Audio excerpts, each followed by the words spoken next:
As it is his birthday, I will ask Vice Mayor John Reiner to lead us in the Pledge of Allegiance. All right, John.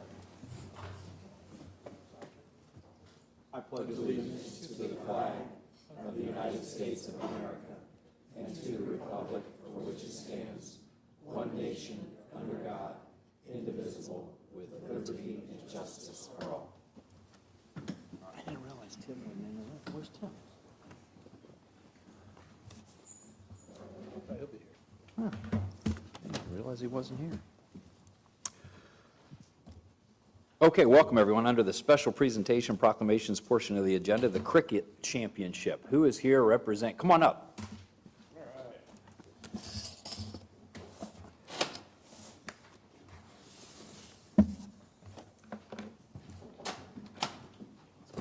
Sorry, Tim, I didn't realize you weren't back. You weren't even out here.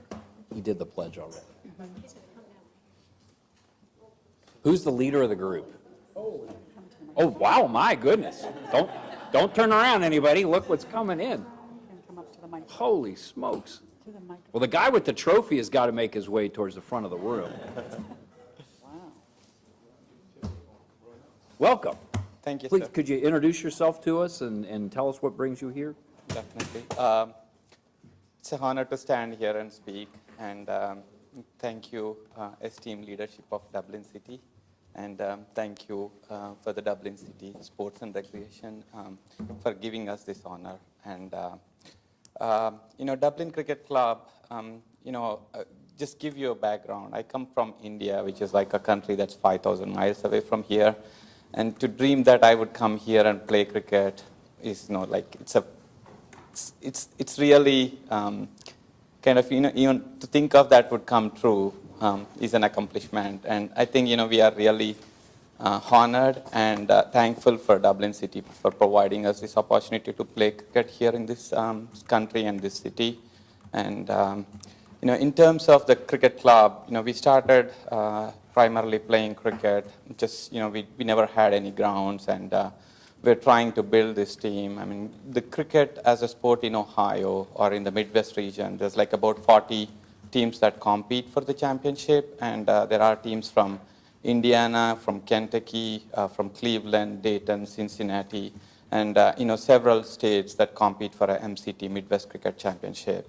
So we formed Dublin Cricket Club to compete in that championship, and last year was our first.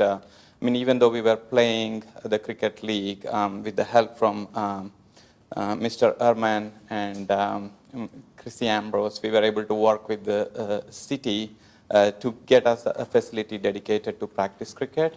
And that was immensely helpful. That gave us the ability to groom the skill here. And this was the first year that we forayed as a team, as a Dublin Cricket Club. And first year into that championship, we were able to bring the cup in, and we won the championship that was competed by 40 teams, and we are really honored to represent the city as Dublin Cricket Club in this championship. And just to give a perspective, the tournament is conducted by an organization called Midwest Cricket Championship, and it's affiliated with what is called as an American Cricket Federation, from which the United States national teams get selected.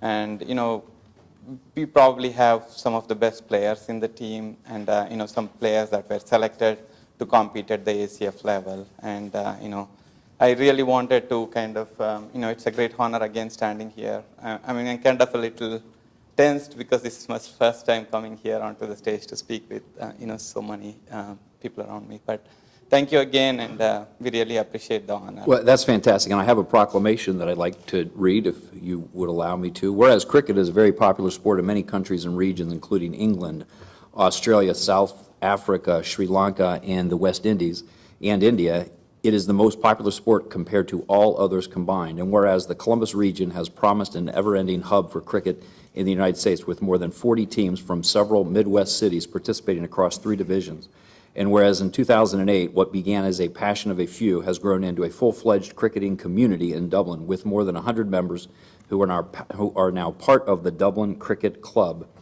And whereas in 2010, the club fielded its first team in softball formats cricket 7x7 leagues, making the playoffs 2 years later and expanding in formats to hardball leagues. And whereas last year, the Dublin Cricket Club was established as a nonprofit organization, and with help and encouragement from the Dublin Parks and Recreation Department, the club now has designated cricket fields where it may host and practice cricket. And whereas having its own cricket field to call home in Dublin, practice sessions went into full swing and to prepare for the 2017 season, which saw the competition grow to 48 teams and culminated with the Dublin Cricket Club winning its first ever 20 championship while competing against teams from Dayton, Cincinnati, Cleveland, Kentucky, and Indiana.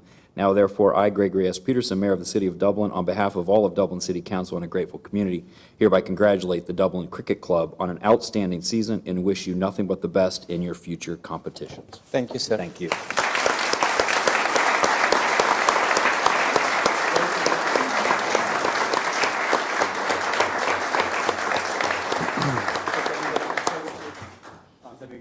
Oh, sure. I might remind you, for any of you that have family back back home, that this is live streamed right now on the web, and there will be, you can pull it back up from our agenda, off the website as well, and you go to this segment and share it with your family and friends. Sure. Thank you, sir. Do you want all your team to come up? Over here. We could stand behind here maybe, where we're taller. Yeah, we'll just stand right here.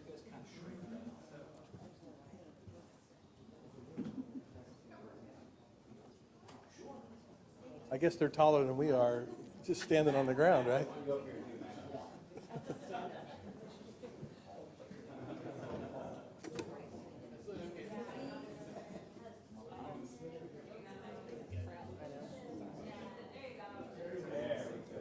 There we go.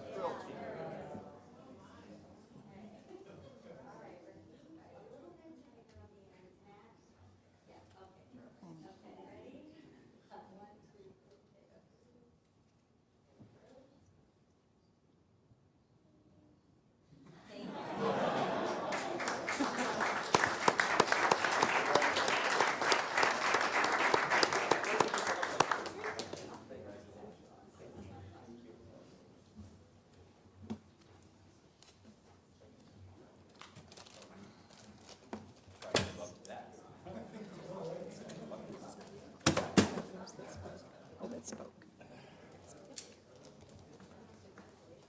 So, John, as a birthday present, I bought you 10 lessons for cricket. Somebody's got to explain the rules. Yeah, somebody's got to help explain it to us. Well, thank you very much. That was great. We really appreciate the coming in. The transition element for the library. Dana, do you want to kick this off or set it up? I'm going to turn it, yeah, I will, and I'll hand it right to Vince. Hand it to Vince. All right, Vince, take it away. Thank you, Dana. Good evening, Mayor, members of council. It'll be hard to top our previous item on the agenda, but we're here, the Citizen Advisory Committee, CML, NBBJ, and staff to share with council three options, kind of three variations on a theme for the transitional element at the library.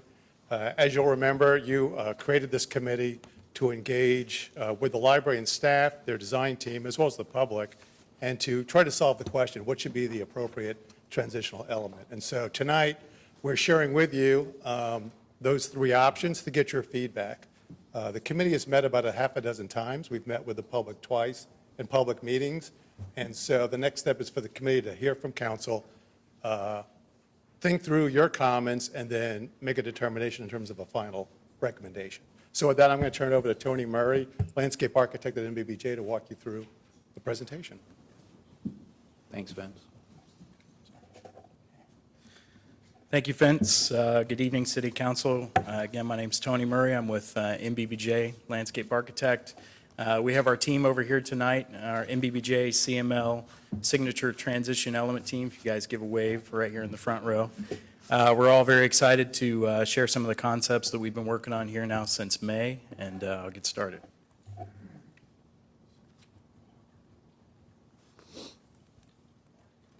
Okay. All right, one moment here. This thing going. Okay. So tonight's agenda, just quickly, I mentioned we kicked off on May 12th, and so we're going to give a little bit of a process review, rewind a little bit, bring you through the steps, and get everyone up to speed with what we've done. We have settled on a theme. We want to show some variations on that theme: relic as transition, public artifact as transition, and trace as transition. We'll have a couple words from our committee, and obviously we'll field discussion and questions, and then we'll discuss next steps. So process review, let's start with that. Schedule, back in May on the 12th, we kicked off meeting one. Kickoff discovery meeting was really a meeting where we came and we didn't really have any ideas, any preconceived notions what this was other than what our charge was. We sat with the committee and we asked a lot of sort of open-ended provocations, if you will. You know, what is a transitional element? What are the materials? What does it look like? Do you look at it? You know, do you inhabit it? Just sort of big, wide open sort of brainstorming themes. MBBJ then took that back and began to research precedents from around the nation, around the globe, looking at all kinds of different projects, and we came back and presented that to our committee to get a feel for some ideas on, you know, what resonated, what seemed like it worked well, what would serve as a transitional element, and maybe some things that weren't as successful that got thrown out. Once we had that, we took that to the public. We had a very good public meeting. I think we had 25, 30 people there. We got over 100 different bullet points of feedback, so a lot of really great feedback that then shaped our options moving through the following meetings and as we began to develop what those design options were. So we've been through that. We had a really successful public meeting last week, which I'll show more about, and then we're here tonight, meeting 7, giving you all a briefing.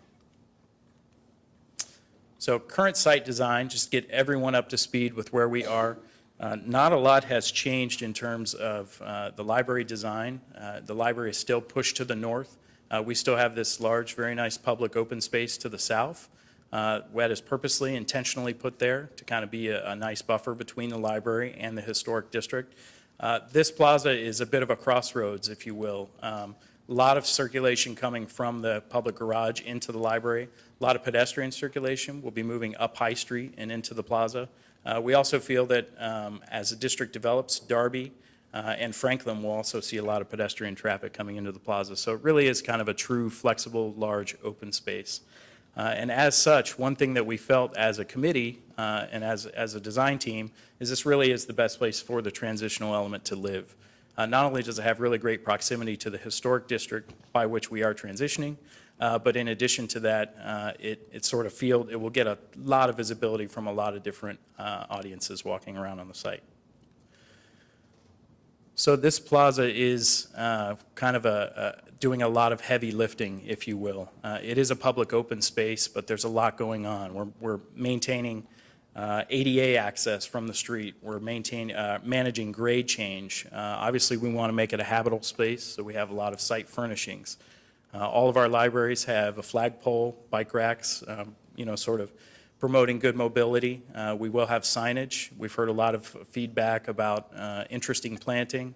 There's some transformer elements that are happening here that are sort of powering a larger district. So point here is that there's a lot going on in this plaza. In addition to that, we have the tree canopy as well, trying to make this a nice space and contribute to kind of the urban fabric. So as we look at the transitional element, one thing that we talked about quite a bit was making sure that we didn't have, quote unquote, too many notes.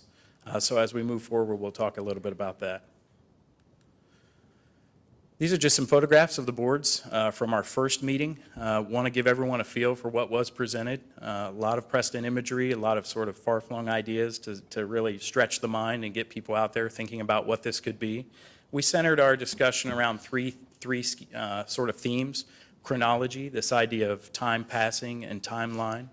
We also looked at the idea of perspective, so you know, thinking about elements that maybe appear differently from different vantage points, just like history itself. And then we also talked a lot about the idea of mapping, so finding elements and relics, if you will, from the site that we thought was important.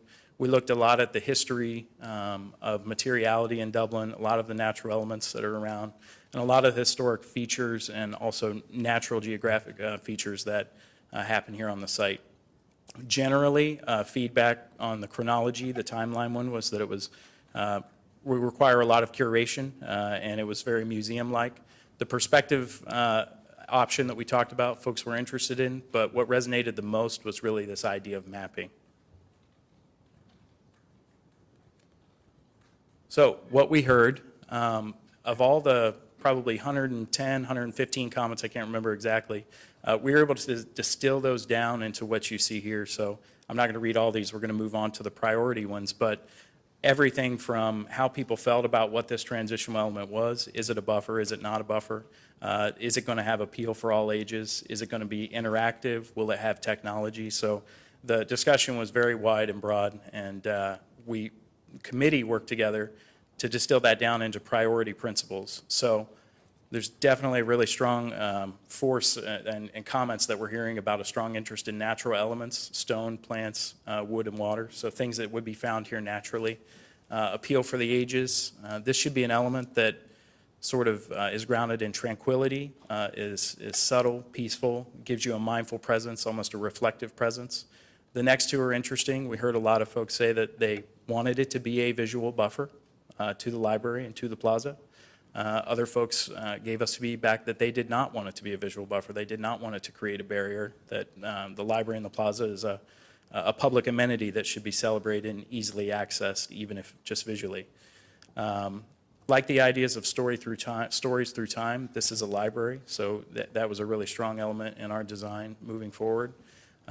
Incorporating the ideas of geographic space, folks felt that the element should be open-ended. It shouldn't just sort of have one read. People should be able to add to it later and look at it later, and it sort of change and morph into the future.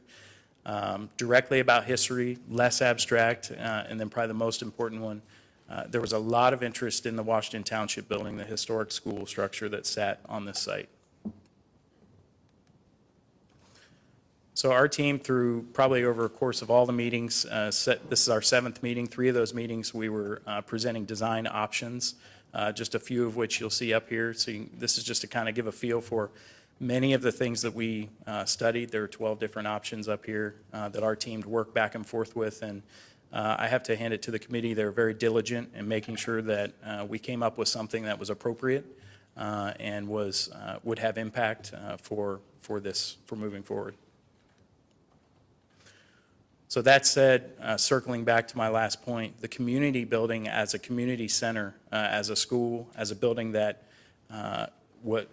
founded in knowledge from the past, a village center, and also a building that lived on this site, really became a prominent element that we wanted to study and a reoccurring theme that the committee kept coming back to. So of all the explorations considered, the school represented what we felt was an authentic connection to a very real historical asset, an asset that recalled a lineage of learning on this site, and an asset that interactively tells the story about Dublin as an ever-evolving community. So I'm going to jump to some of the variations on the theme now. The first one was this idea of relic as transition. So oddly enough, this photo of the school that stood there for 100 years is pretty close to one of the perspective views that we've been looking at a lot for the library. And when you switch to this mode here, we have this idea of the relic as a transition. We're really thinking about, can we bring back actual walls from the school in the place where they used to exist? We've worked with Tom, we've studied several different maps, and we believe we have a pretty strong idea of exactly where the school was within probably a few feet margin of error. So this option really brings back this idea of school walls. You can see it here on the left, and then another school wall here on the right, which are in the actual geographic location of where the school used to be. We're featuring the arches in the windows that sort of harken back to the school. And one thing that we really like about this scheme is just this idea that it is a historical transitional element, but as you walk up the ramp or the stair, 2 elements that are key to getting circulating folks from High Street to the plaza to the library, you're sort of walking through the historic school. This view provides a little bit better vantage possibly. You can see the extruded walls of the school here, and the line work on the plaza that begins to show where the school footprint used to be. When folks are walking up this ramp, there's little reveals, if you can see here, in the walls of the ramp. So sometimes the school is an extruded wall that shows where it used to be, and other moments maybe a little more reflective, where you could stand here and look at where a void of the wall, the old wall, is cut into the new wall. of the plaza, of the ramp that circulates you up to the plaza. So we think this is an interesting sort of historical look perspective at the site. We also feel that it really draws you up into the plaza. In addition to having draw, the library having draw, and the events that would be happening up there to activate the space, we also feel that there's an element up there that gives an idea of discovery and question. It makes you want to lead people up the ramp. So once you're at the top of the ramp, you can turn, look back at this. We've talked about the idea of maps or text happening in the window, but maybe more strongly, we really like the idea of the windows being portals, going back to this idea of perspective of back and forth. Someone standing on the street could look through these historic arches and get a view of the library, a frame view of the library. Once you're on the plaza, you can then turn around, look back through the same window and get a view of the historic district and historic Dublin.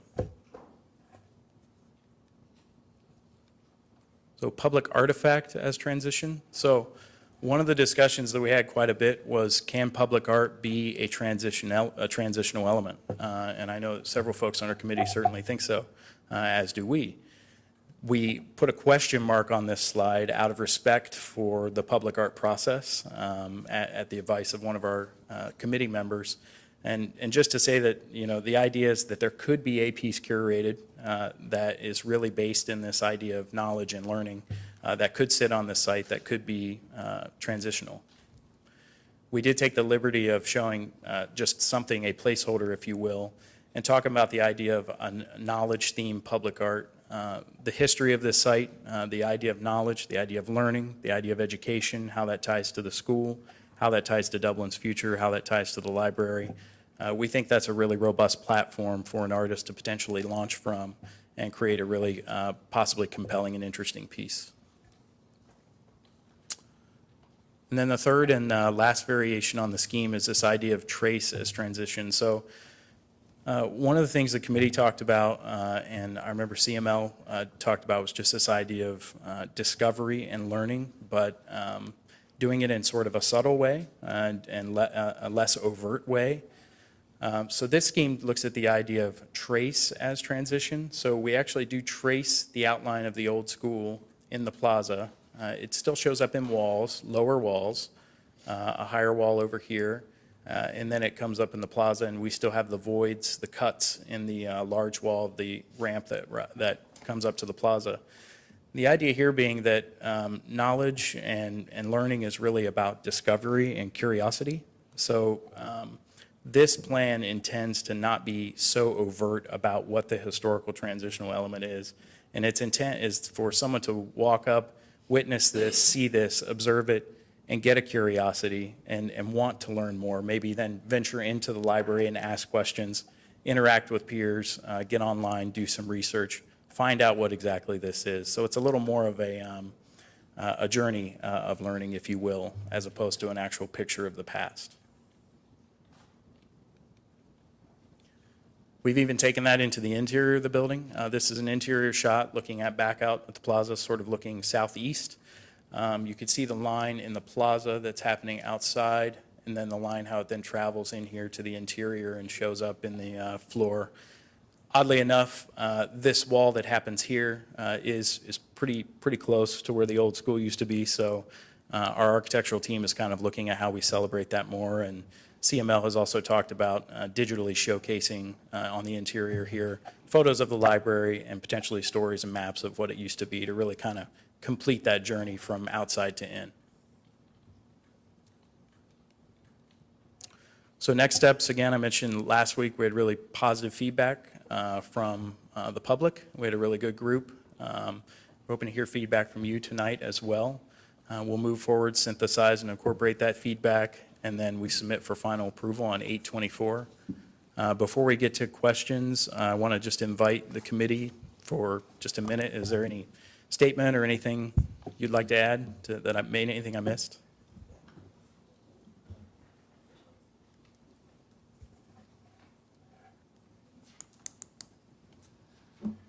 Good evening. As was indicated, Rick Gerber from 109 South High Street, Dublin, Ohio. Excuse me. We've had 5 meetings, 6 I believe, some great input from the public. great dialogue with the consultants from the library and great dialogue among ourselves.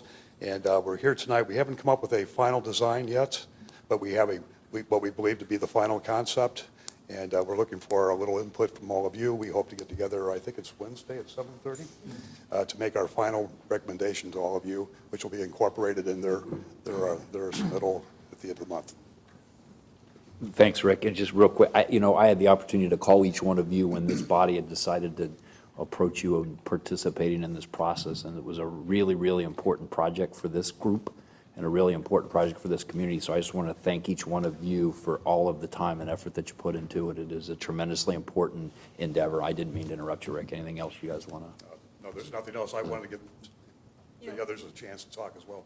None of us, we did not elect a spokesperson out of our committee, so we all actually worked very well together. So it was a real pleasure to work with staff and the architects committee on this and developing through this process. So we were pretty excited about the 3 designs that got narrowed down. So I think we all individually probably have our favorites, but I'm sure we'll make a good recommendation to City Council.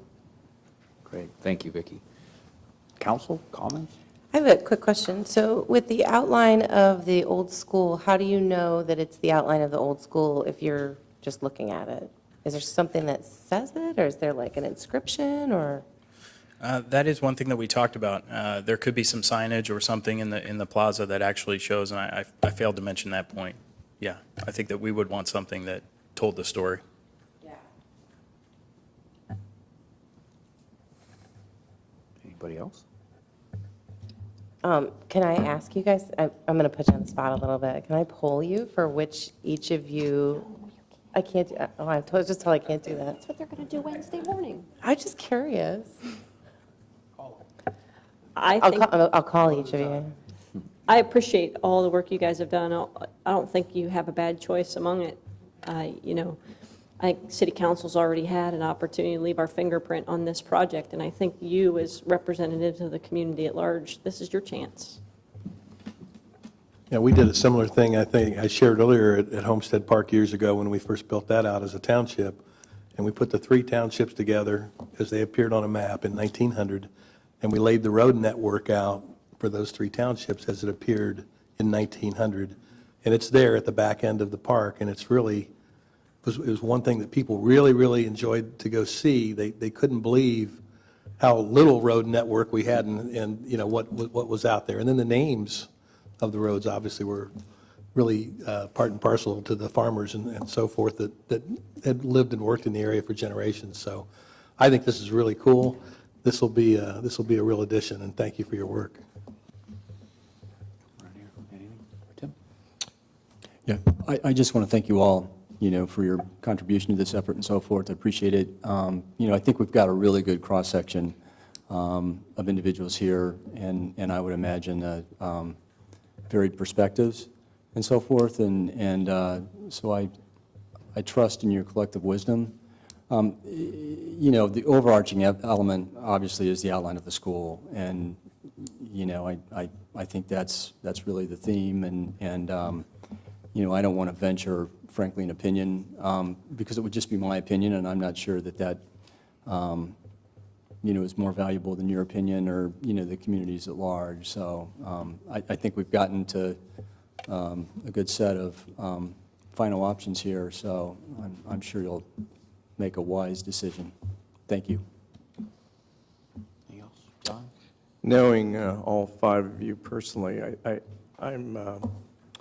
think this project was in good hands, and I think you should probably decide amongst you, the 5 of you, somehow the one you feel strongest about. And I want to thank you for coming up with a historical idea. I didn't realize that was there at that time, that building. That's a really neat thing that you guys incorporated that into the project. And I think it's going to add that interesting historical dimension to our town for anybody that goes up into that entry space to see that structure. So congratulations, and thank you very much. Yeah, I think it's fantastic. It's a fantastic place to draw inspiration and the imagination of this community, what was there for so long and such an integral part of our community. And I, like my fellow council members, have 100% confidence that this group of people will make the best decision. So I will leave it at that for you to do your work. Thank you very much for everything that you've done. If I may. You're going to pull this off. Yeah. I'd just like to echo the thanks to all 5 of you and everybody who came to public meetings and contributed. I guess I think about on the south end of the historic district, how we have the echo of the blacksmith shop. I forget the exact name of that, but that made me think of, we have that structure down there that's memorialized, and then it reminded me of, on the north end of the historic district, we have the opportunity for another structure to be memorialized. And I guess I would only say that the design in the floor, if that is the only remembrance of it, I'm a little concerned that it might be too subtle of a transitional element.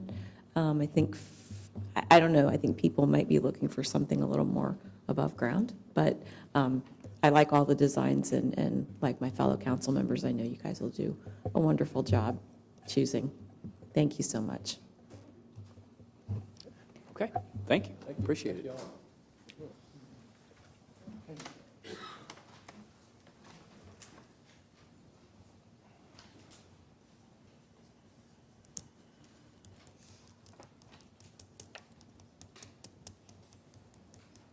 Megan, the EPA update.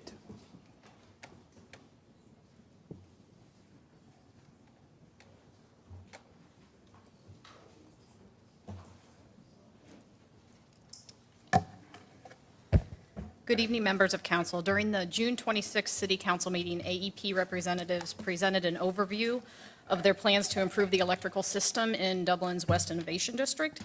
AEP followed up with an open house on July 11th in Dublin, and we requested that they return to City Council and share the public input that they have received since the last meeting as part of the open house, and as well as input that they've received via other mechanisms such as the website. I attended the open house along with Lori Burchett with planning, and it was very well done, from the communication outreach to the invitations, the exhibits, handouts, and the amount of AEP representatives at the meeting to answer questions. So with that, I would like to introduce Ron Howard, AEP's transmission line siting specialist, to deliver the presentation. Thank you.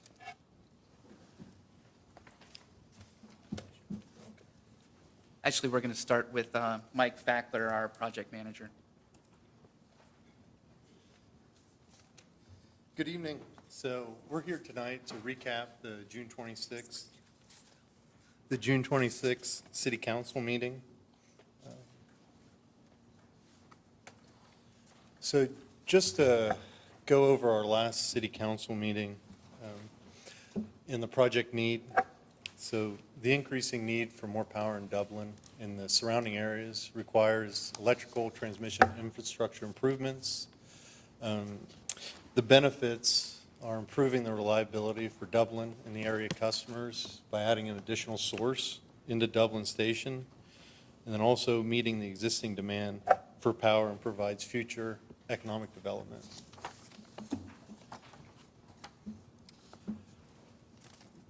So what we want to do from the last meeting, we had 4 options that we evaluated. We had determined the best solution was to build a greenfield line or a new transmission line that'll be approximately 3 miles long. It'll be single steel poles, about 90 feet tall. With that will be a 100-foot right-of-way. We'll also have to upgrade both substations at each end, which is Amlin and Dublin. And then along Shire Rings Road, we want to utilize the existing distribution power line corridor. So these are the line segments that we proposed, in which we presented at the open house. We're currently studying all these line segments for eco and cultural. Those surveys will be done here in the near future, and Ron will talk about that later, about the next steps and the dates for that.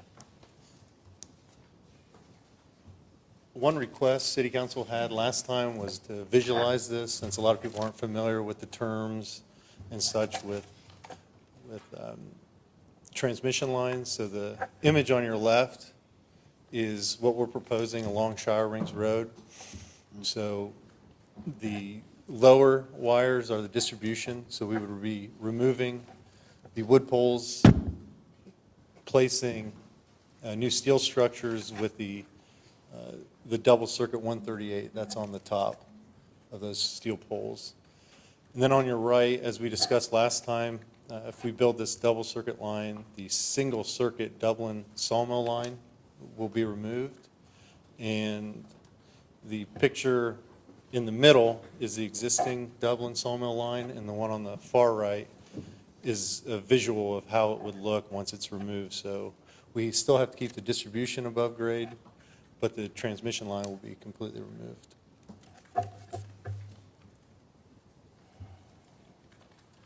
All right, to summarize our public involvement process here, we held the meeting on July 11th, and we invited more than 600 landowners to the public meeting. Of that, approximately 40 people attended our public meeting. We did receive comments both there at the open house, on our project website, and we've received several phone calls and emails that come from the access through the public website to our outreach team. We do want to thank the city for coming and the township to the public meeting, for Fellowship Baptist Church for providing us a venue, and for all those that so far have submitted public comments for this project. Here's a quick summary of the comments. Of the 40 people, we received approximately 25 comments thus far. And this is kind of a high-level summary of those. Concerns about visual impacts with the steel poles. Suggestions to keep the line as far away from the residential area and push it north. So like as we presented on the map there, the yellow line was the preferred that we presented at the public meeting. And there, we run along Shire Rings, and then once we get near the residential area, we started to push north and away from the community there at Ballantree. There were several comments for consideration for underground line placement. There were questions regarding the number of structures and the spacing of those structures. And kind of in summary, as we said at the last council meeting, at this point, we're trying to find a corridor, and then from there, we would be working on the engineering aspects. So that is still something that we will be working on with the stakeholders. Another comment was potential impacts to other developments, proposed developments, and concepts that the city, that are occurring within the city. And then there were, of course, comments about property values and how power poles and transmission lines affect. Our next steps. So basically, at the public meeting, we presented the preferred and other options we looked at. And that was kind of our official kickoff to the public. Following the public meeting, then we sent out our right-of-way agents to begin talking to the property owners that are along both our preferred and then the other segments that we were exploring to request survey permission. Those survey permissions would be to perform the ecological and cultural resource investigations. And again, ecological is primarily wetlands and streams. And cultural would be archaeology sites, historic districts if they're in the area, as well as history of architecture, which there are several along Shire Rings and a couple along Cosgray. So from there, we have not begun that. We are in the process of finalizing all of the permissions to survey. We're hoping to begin field surveys potentially next week. And then from there, the team will take all of the comments from the public, as well as the new information from our cultural and ecological evaluations, and we'll start formulating, is the preferred route we presented at the public meeting truly the best? What tweaks or modifications need to occur? Through that, we'll continue coordination with stakeholders, and our goal is to try to submit a filing to the Ohio Power Siting Board by the end of August. So around that time frame, we would have come to a resolution on our preferred alternative. And again, Erin Miller is our contact with our outreach group for this project. She's at home tonight with her daughter Sloan. So we have Brett here to answer any questions as we move forward. And the website there is the project website. So if people here would like to add further questions or provide input, the website there is the best way to do it, to see all the information that was presented at the public meeting, as well as allow you to provide comments and suggestions to what we presented. So that'll turn it over Great. to you all. We did have one citizen that signed in to comment, but before you guys step down, does council have any questions of the AEP people while they're standing at a microphone? Yeah, I do. Amy, go ahead. I'm just curious, you heard public comment. Has that made significant changes to any of your decisions or planted any seeds that you're considering in terms of changes to what we saw a month ago? I wouldn't say significant changes, but we are taking all comments into consideration. No routes have been removed. We are looking at additional options that were presented at the open house, but we're just investigating everything right now in its totality. So we haven't had any major significant changes, but we're going to look at all public comments and compare that with what we find in doing our field work. At what point do you think you'll be making a decision? Do you have like a 3-month timeline? By the end of August, we hope to have a route. Yeah. Okay. And we'll be filing that with the Ohio Power Siting Board. In a part of our outreach process, we will be notifying all the landowners a part of that are part of that line route, and also that are within a certain geographical area of that, as well as the city council will be notified as a part of that process. So you will be a part of that notification. So you'll be aware, and we'll also continue to coordinate with the city as well. So we'll make sure that everybody's aware of what our final line route is when we get to that point at the end of August. Okay. And as far as a timeline, once you make your decision from that point, when would structure start starting to go up? That would probably be in the fall timeframe. Is that right, Mike? Or So fall of 18? we'll probably have around a year to secure right-of-way. So we really don't, our in-service date is May of 2019. So I would think the fall of 18 would be fair to see structures start being replaced and/or new structures going in. Thank you. That fall date is really driven by the bat window for tree clearing. I mean, we're hoping that we can get all the right-of-way acquired, but we really couldn't start construction. We couldn't start by March, prior to the end of March, so it'll be October. Can anybody tell me whether you engage Traditions of America? It's a...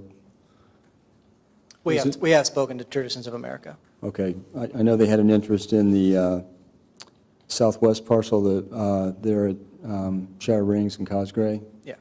Okay. Yeah. 'Cause that would definitely impact that property. So, yeah, and Ron and our team have met with them, and we've communicated with them. So we are, incorporating their comments into our design, as well as what we're doing from a field and ecological and cultural resource survey, so. Okay, thank you. So in that area, we expanded our study corridor, so instead of looking at just the 100-foot that were there, we kind of pushed a little further north as well. So we're seeing if we're able to accommodate some of their requests. So you heard significant feedback, I think, from the community of a desire to relocate or perhaps bury those lines. When you do your assessment, will you include at least assessing what the impact would be if those lines, what route you would take if you were going to bury, and what the feasibility, what the cost might be associated with doing so? As a part of our siting study, we will look at all alternatives, and that will be most likely a part of this one. I'll let Ron speak to that specifically. If that's... Yeah, so when we started out, before we came up with what we selected as the quote-unquote preferred to bring to the public, we did explore underground, and basically it was, at this point to us, and our rate base was cost prohibitive because the cost was more than double what it would cost to go overground. So at this point, for our rate base, that's what we have brought forward at this, to the table so far. And what is your estimate on what the cost is to go overground? It's over double what, so estimating right now that the cost above ground is about $12 million, and it would be more than double that to go underground. And that would, and we want to make sure that we're clear, if we go underground option, it would most likely be just one circuit that we would have to build, and that would also include having to rebuild our Dublin to Sawmill line, so the removal portion would not occur. So we would have to rebuild that line and then have an underground option, because having a double circuit underground option would probably be 5 to 10 times more, and it would cause a lot of engineers a lot of headaches. So we haven't really even looked at that. That was kind of a hard stop, a hard no. So if we do present an underground option, it would be for a one line between the Amlin and Dublin section, and then a rebuild from the Dublin to Sawmill. Great, thank you. Any other questions from council? I would only add on that last comment, if I may, that the impact of a rebuild of that line going north to the Sawmill station affects about 200 homes. Yeah, it's That's about where 200, yeah, it's 200 plus Those- homes. That line is presently. currently behind, which, was certainly why it's very motivating to figure out something that's more cross-country relative to the impact on the 200 some homes, and then to try to find something that's a little bit compromising in route. So I think that was what guided some of the early routes that were being considered. And to continue with that, the Dublin to Sawmill line is approximately 6 miles, whereas this one that we're proposing that would go west out of Dublin toward, across west towards Shire Rings is only 3. So it's much less impact than it would be heading north for 6 miles. And who will be the ultimate end users of this line, largely? Well, it'd be the existing, all the customers that are served from this area, both from a business, industrial, as well as residential. So it'd be the entire base would be served from that, as well as a lot of the business and industrial customers in the area. With that the line that goes north where you're taking the top, however many lines off, are you reconstructing the bottom half of the pole, or are you just leaving that pole and just chopping off the top? Yes, leaving that pole and chopping the top off. As well, our distribution team will go through and assess the pole to make sure that it's safe from a structural standpoint. So they may have to swap a pole out here or two, depending on how safe that pole is. But for the most part, they will just be cut off from the top. Very limited disruption of those people's Yes, yes. Okay. Any other questions from council for the AEP folks? Okay. Adam Excel. Adam, you want to come on up? Welcome. Thank you. Good evening, council. My name's Adam Axel, and I'm a new resident in the Ballantrae community. We've been there for approximately a year. The Ballantrae community, as you understand, is adjacent to this new power line, and we were part of the group that showed up and attended the exploration session. Ballantrae home values somewhere around 200 up over $1 million. So it's an upscale community.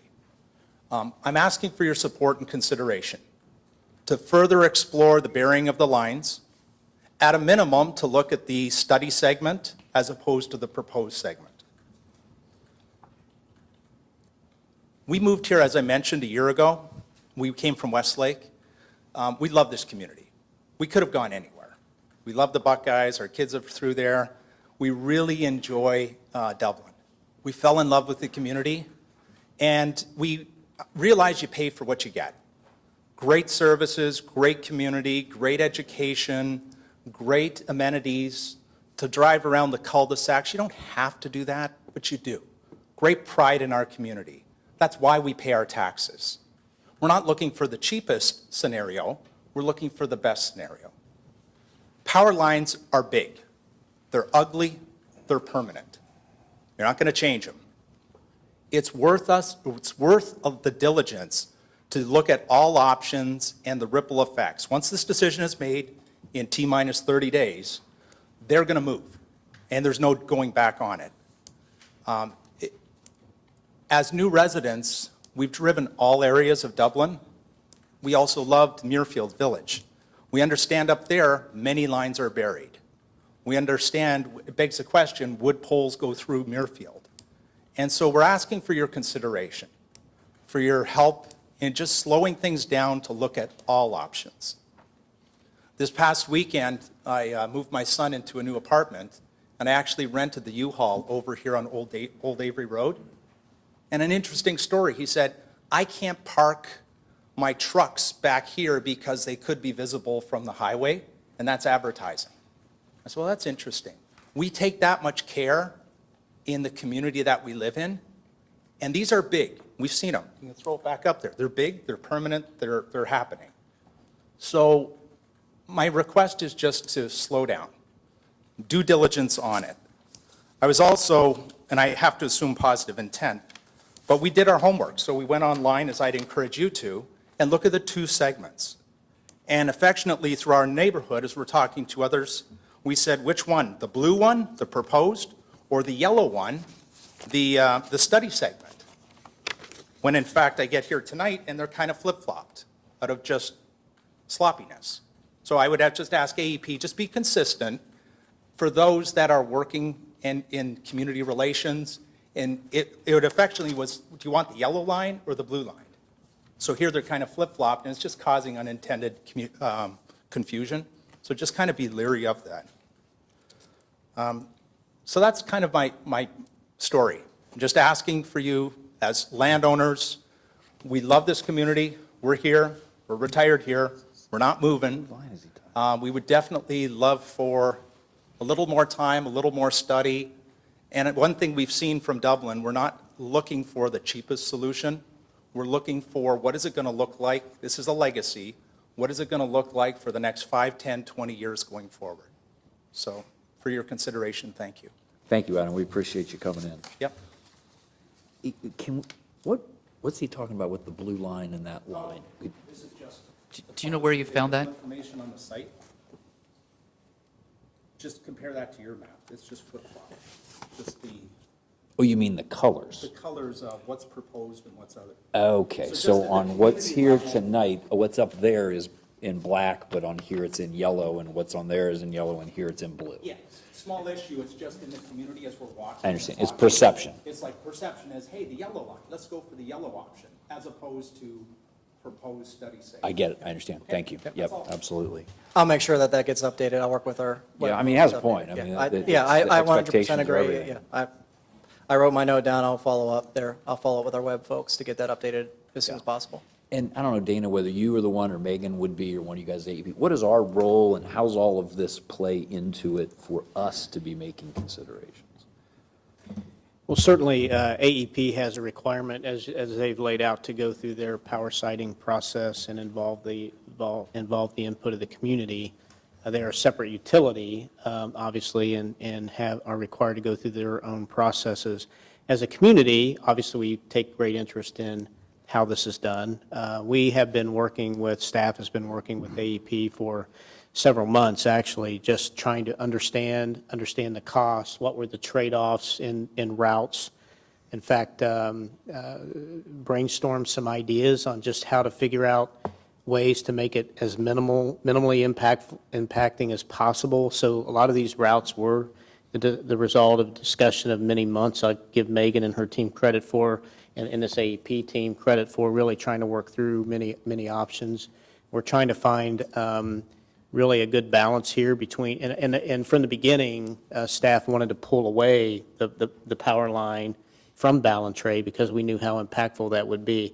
We've had success as a community in the past in Burial, but that is really a tough option on this one, just from experience in a dual circuitry situation and all that's going on with this one. It's just different than what we were dealing with the last time. We were able to get, I think the order of magnitude in the city's investment in getting this buried before, just south of this area, was about $2 to $2.5 million versus what this would be somewhere in the range of 12 to 14 probably, just so you have a perspective on the difference in that cost. So, on one hand, it's needed in the sense that this about 1,100 acre area, 9 to 1,100 acre area is a future economic development opportunity for the city. We've always said that reliable quality power is important. We want that in our homes. We want that in our businesses.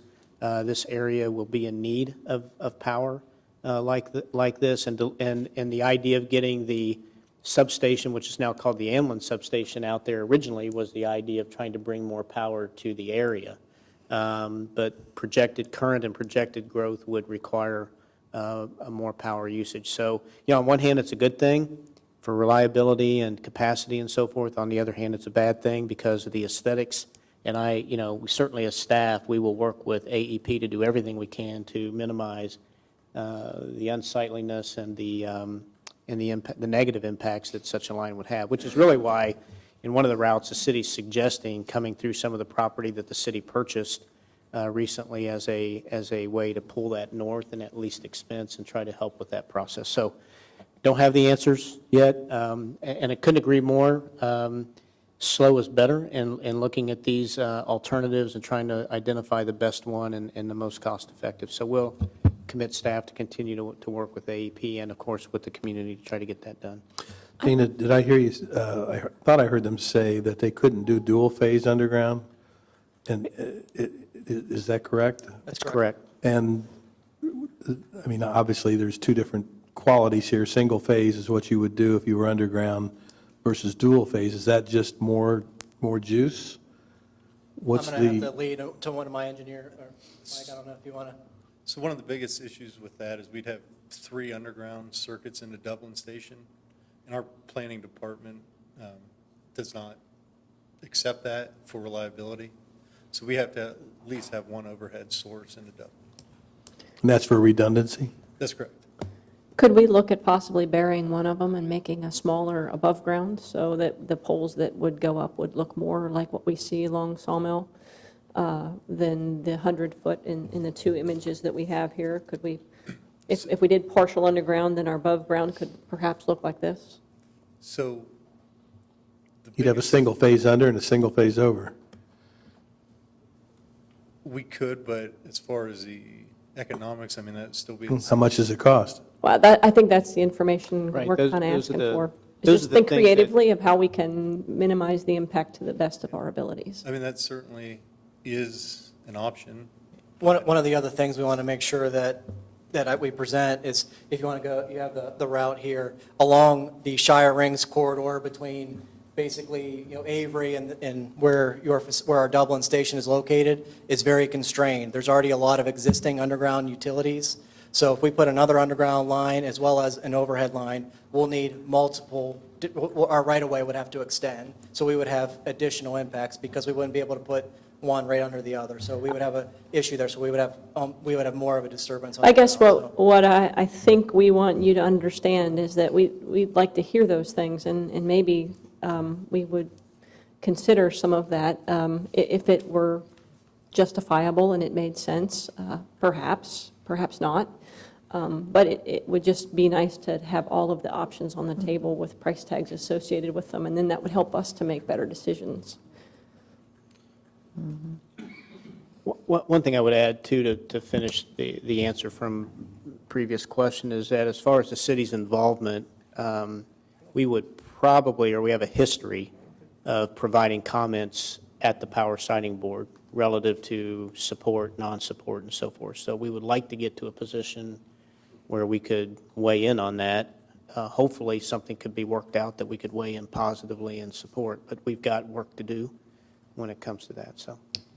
I mean, we don't have a vote on this, right? I mean, this is the No, power no, side it's board. I mean, not. we don't. Yeah, and the other thing, too, I absolutely Unless wanna we be- decided to financially participate, that would be the, I'm sorry? unless we decided that we wanted to financially participate would be the only vote that we'd have. Yeah. And the other thing, too, I would make you aware of, because we always jump to the burial thing first. That's what we want, and that's, believe me, we've been working that option, and we'll certainly share that information on what we've learned about that. It's difficult to justify, and I'm only saying this because I've been down this road before on the power siting board processes, and they have to justify the rate back to the rate payers why Dublin would be buried when other communities are not.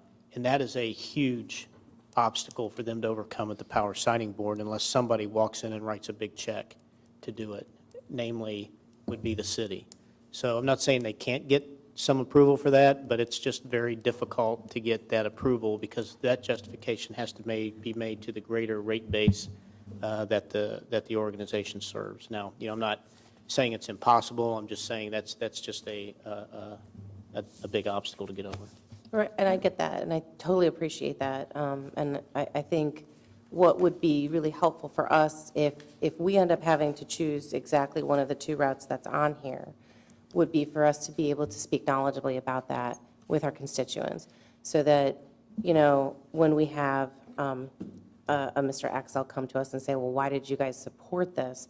We can speak to the fact that, hey, this is what it would have cost us to do it this way. Certainly. Yeah, So we will it's- get you those numbers. Yeah, that would be and really certainly helpful. You will see those. We'll definitely get those to you. Okay, Those numbers thanks. were in the last presentation, June 26th. So to do both a buried and an overhead, we're in, The cost differences were in there. no, I We think can that, give you I think that you did either or. I don't recall seeing a hybrid. We'll get you some scenarios on that. We can get you more information. Yeah, I would appreciate it. Thank you very much. If I may, I remember, probably 13, 14 years ago, we had the line along Emerald that we ultimately ended up burying. It was 180 kV, wasn't it? Yes, it was a 38 kV. It was a single circuit Okay. line. Yeah. We acquired the right-of-way. I think there was a lot of donated right-of-way, and the cost to the city was going to be estimated to be about $1 million, maybe a little more, maybe a little less. And it ended up being like a tenth of the cost when all was said and done. I don't know what happened I just remember we were prepared for this tremendous expense, and it never came to fruition. And I don't know what happened, but I, want to be cautious, when we're throwing out numbers, it might end up better.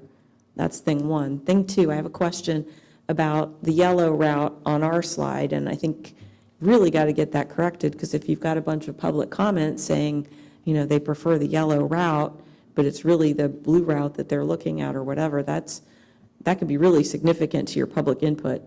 But I'm looking at this yellow route, and I asked it last time, and I don't feel like I got a good answer.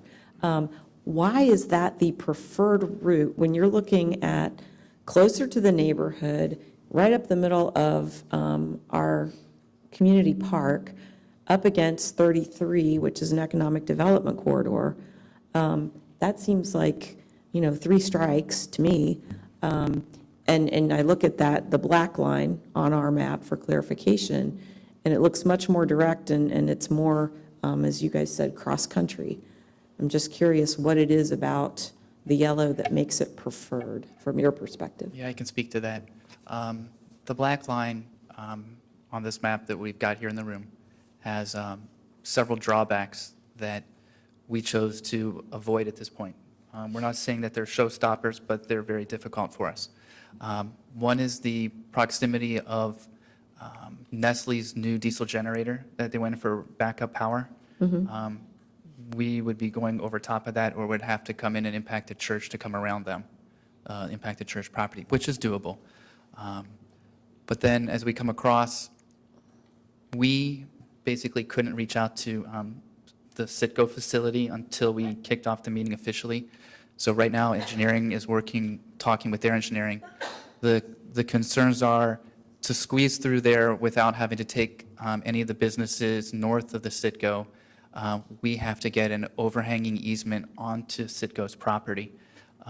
So not only are we unsure if they're going to allow that, but we also have concerns with the grounding of our facilities as well as the grounding of theirs and negative impacts between the two. So there's a whole study that has to go on. And then as we we have to go underneath the existing 345 transmission line right there. The concern there is the height of that existing transmission line may preclude us from taking 2 circuits underneath. So we would have to figure out a way to take that line out of service and raise all those towers even taller for us to cross under. And then as we cross under, we come into the Amazon facility there.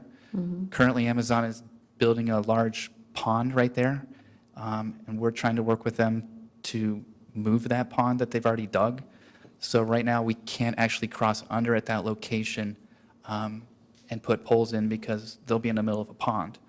So with all of those things occurring right now, we're working through to try to talk to all those property owners to try to come to resolutions. However, we don't have those issues on the yellow route. We were able to cross under there just south of the water tanks, north of the Traditions of America proposed area. And then we'd be able to run parallel to our 345 and come directly into the station. That's why that became the preferred. Obviously, we tried to push away from Shire Rings and making a straight run there to avoid impacts to the close proximity of the residential, as well as then the historic barn and house located right there. So that's why that originally this came out as that way. Like I said, we haven't limited any of our options at this point.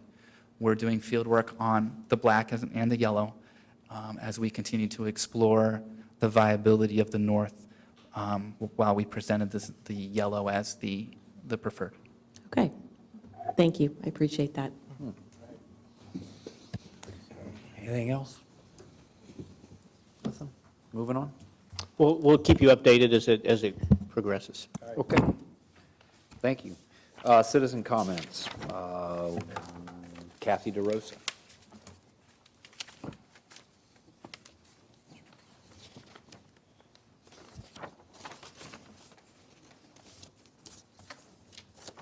Good evening.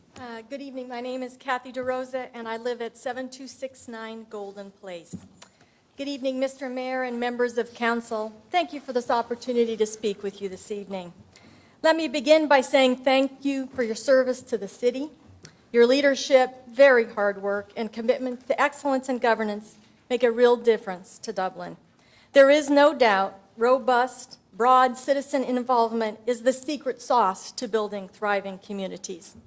And it is with this spirit of robust citizen engagement that I'm excited to announce that this afternoon I filed to run for Dublin City Council Ward 4 this November. Dublin is a very special place, and this is a unique time to serve. I have been fortunate to live, work, and raise two great children in Dublin. My husband, Michael, who is here with me this evening, and I moved to Dublin Ward 4 in 1994. Our son, Spencer, was 4, and our daughter, Rachel, just 11 months.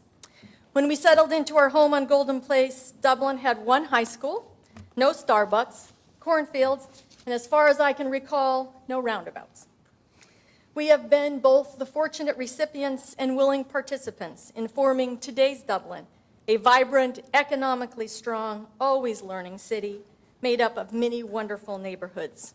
Dublin is a special place, and this is a unique time. Soon our once village, now city, will be a community of 50,000 residents, 16,000 K-12 learners, 16,000 plus homes, and more than 4,000 businesses. We should not think of these milestones simply in terms of size. That would be to miss the opportunity. But rather, we should think about these milestones as our next stepping stones. If we choose, we can be the beneficiary of even more new ideas, more talent, more innovations that will serve as catalysts for improving how we live, learn, and build a resilient economic base for Dublin. This is a unique time for many opportunities, for embracing emerging technologies, for leading Central Ohio in supporting new businesses, and for putting new customer service models that are being formed by this sharing economy to work for the benefit of the residents of Dublin. But of course, with opportunities come challenges. And to highlight just a couple of those, as a growing city, we must indeed focus time and energy on building great new places and innovative spaces.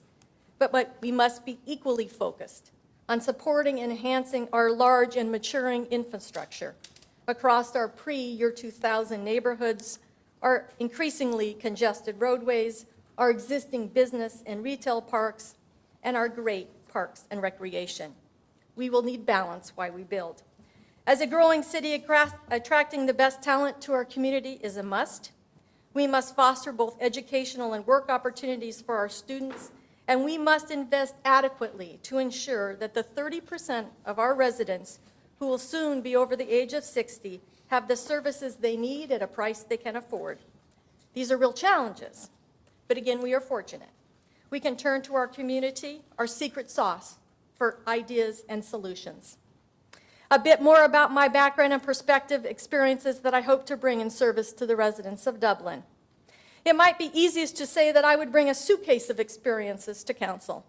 Before setting stakes in Dublin 23 years ago, I lived and worked in many different wonderful communities across our country.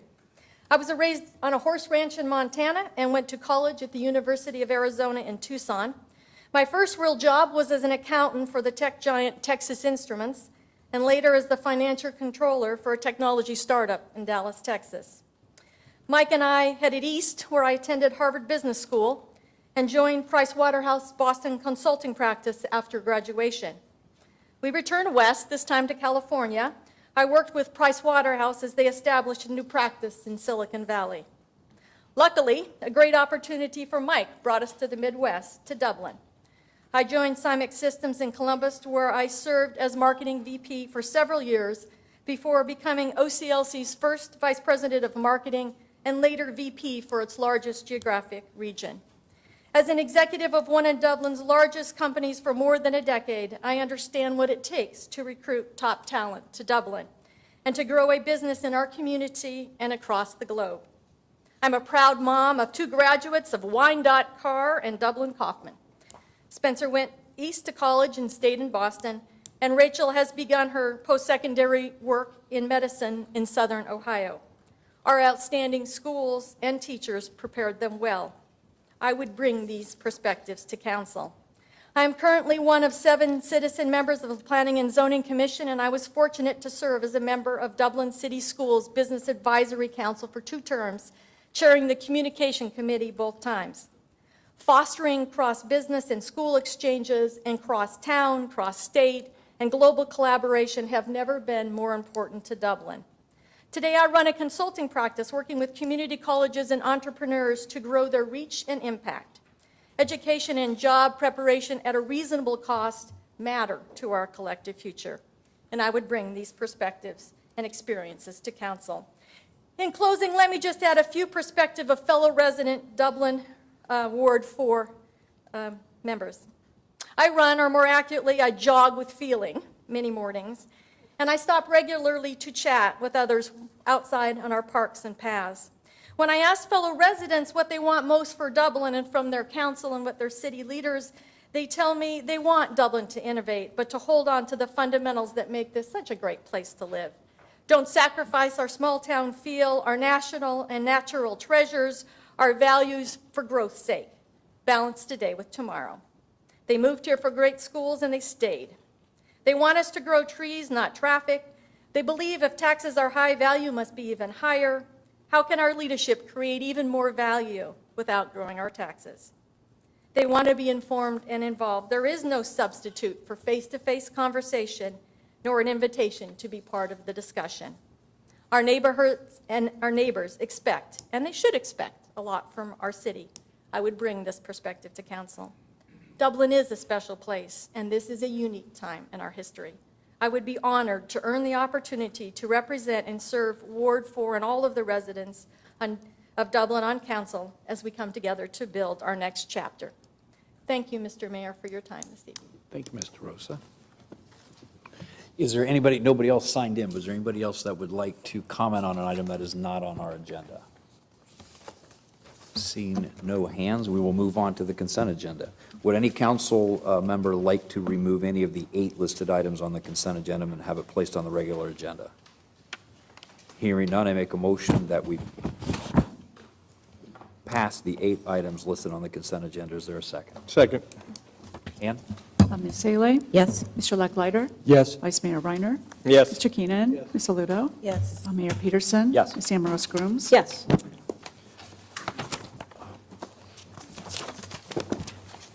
Second readings, 40-17, Ann? Authorizing the city manager to execute necessary conveyance documents to acquire a 0.203 acre more or less temporary easement from James R. Murin, trustee of the James R. Murin Revocable Trust Agreement located at 6073 St. Boswell's Court for the public purpose of constructing a shared-use path connector. Megan? Good evening, members of council. There are no changes with this ordinance from the first reading. Approval of this ordinance and acquisition of the temporary easement will enable us to build a shared-use path connection along the east side of Concord Road between an existing pedestrian tunnel that runs beneath Concord Road and extending north to St. Boswell's Court, which is the city's north corporation limit. We plan to begin construction September 1st, and staff recommends approval of this ordinance. I'd be happy to answer any questions you may have. Would it be appropriate to comment here, Dana, on the public meeting and all that? I know there was a memo in the packet about the other half, to just Sure, yeah. Megan, you want to speak to? sort of round out the rest of the process. Sure, so staff is continuing conversations with Concord Township, Delaware County, had a meeting with Dublin City Schools, and we are planning on a public meeting scheduled for August 8th. That's going to be held in the evening at Eli Penny School. So there's been a lot of conversations in the past month about the various goals. We've also had several residents of both Muirfield and Tartan Fields involved in one of the meetings. So the conversation continues. We're exploring, trying to identify what the goals are amongst the various groups of residents, as well as review all of the options with all of the stakeholders, since there are so many. So we look So- forward to the public meeting and getting the input that we need to.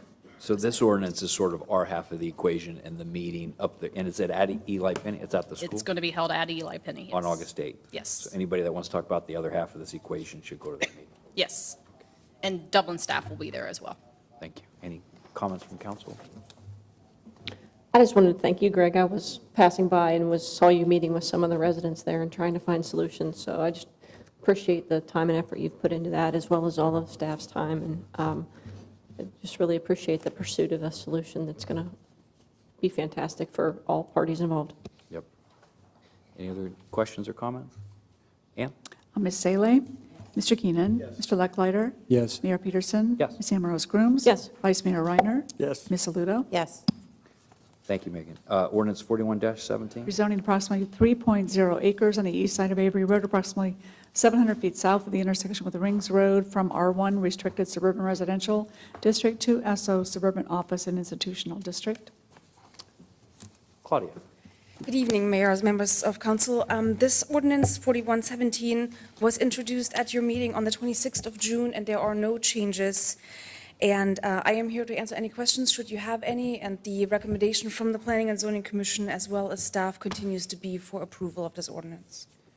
Questions from council? Any discussion? Ann? Mr. Keenan? Yes. Ms. Aludo? Yes. Mayor Peterson? Yes. Vice Mayor Reiner? Yes. Ms. Ambrose Grooms? Yes. Mr. Lechleiter? Yes. Ms. Saleh? Yes. Introduction and first reading, ordinance 43-17, Ann? Thanks, Mike. Rezoning 2.33 acres, more or less, located northwest of the intersection of Avery Road and Tuswell Drive from PUD Planned Unit Development District, this is Kendall Ridge offices and condos, to PUD Planned Unit Development District, Kendall Ridge Daycare, for an amendment to the approved development text to incorporate additional land and increase the permitted daycare density from 7,500 square feet to 10,000 square feet, and authorizing the transfer of certain remnant acreage to 6055 Avery Road Limited. I'm going to stay. This is ordinance 4317, which comes to you from the Planning and Zoning Commission with a recommendation of approval from their June meeting. And as Ann read into the record, there are essentially two parts of this application before you, which include an amendment to the development text to increase the acreage that the PUD covers, as well as increase the allowable square footage of the daycare on this site from 7,500 square feet to 10,000 square feet. We've been working with legal staff to do some cleanup within this area. On your slide there, you can see the black and white hatched parcel is the original Kendall Ridge office and daycare parcel as it exists today. To the south, there is vacated right-of-way of Tuswell that council authorized to be vacated and transferred to the applicant. And then there on the bottom are two parcels over which, they're city-owned parcels, over which the new Tuswell Drive and roundabout at Avery has been built. And with this ordinance, I can show it here in the blue color, we are essentially cleaning up some of the remnants of these parcels and conveying them to the Stonehenge Company for the development of the daycare on that site, which is a Kiddie Academy franchise. So all in all, the parcel then, the Kendall Ridge daycare parcel will be 2.33 acres. And it will permit the construction of a daycare of 10,000 square feet with 40 parking spaces. There will be 3 play areas on the west side. And in the recommendation that the Planning and Zoning Commission did to council for the rezoning, it also included a approval for the final development plan, which the Planning Commission did at the same time, which is the site plan that you see here before you, with all the site improvements, landscaping, sign, and architecture for the daycare. And here we have some elevations of that building. So all of those approvals have happened at the Planning Commission, and they would not be in effect until council does indeed also vote on the ordinance, and the ordinance is in effect. So we have the applicant here tonight with the ability to answer any questions, should you have any, and as I said, Planning and Zoning Commission recommended approval of the rezoning ordinance, and staff is recommending approval as well at the next reading on August 14th. Questions from council? Amy, did you hit your button? I did. I was just curious, Claudia, on the rendering, if you could put it up. Next one, where it shows the building. Oh, sorry. There we go. There appears to be some green accent. Is that shadow, or is that actually green on the building? Do you see what I'm seeing? It may just be a bad perspective. It's the shadow. It's like a beige board right under the roof line. Is that what you're looking at? I don't know what I'm looking at. I just see this green tone that I don't remember from, and I have the renderings, you know. In the front of east me. and west, in the east and west rendering portion above the windows between the columns, is that the green you're seeing? Yeah, I'm and seeing then, that as well. and then on the Tuswell Drive South, and I just wanted to make sure we didn't have pale green trim on our building. Okay, It is supposed to be a beige color. okay, I just wanted A to. solid beige, not two-tone beige. Correct, Beige, yes. yeah, okay. I just wanted to verify that. Thank you. Any other questions from council? Claudia, the only other question I had was for the 7,500 to the 10,000 square feet, is the access to that level of intensity due to the increase in size of the parcel? The increase of the size of the parcel helps with that in the overall density. In the community plan, you could actually have 2 times as much square footage. It really is more about originally when Kendall Ridge was zoned in the early 90s, 7,500 was the max square footage added. I'd say every single daycare we have looked at since then, 10,000 seems to be the magic number. So it's really more of a remnant of an old zoning. And nowadays, I think every one of them is 10. But even at the 10,000, they don't exceed their lot coverage capabilities, correct? Absolutely, correct. Thank you. This gives a little bit more breathing room for the site, actually, with the additional square footage of the parcels. Thank you. Anything else? Christina? Anything? All right, we will have a second hearing at the August 14th council meeting. Ordinance 44-17, Ann? Rezoning 10.71 acres more or less located on the south side of Emerald Parkway, approximately 600 feet east of the intersection with Coffin Road from PUD Planned Unit Development District, McKittrick Subarea 1 to PUD Planned Unit Development District, Subarea 1A, for an amendment to the approved development text to permit additional office and educational uses. If I may, please, Mayor, I need to recuse myself. Yes, ma'am. And I'll reduce that. Introduce it, okay. You have an introduction and a recusal. We'll Sorry, give Amy a yes. moment. Thank you. Step out. Somebody please come and fetch me when you're done.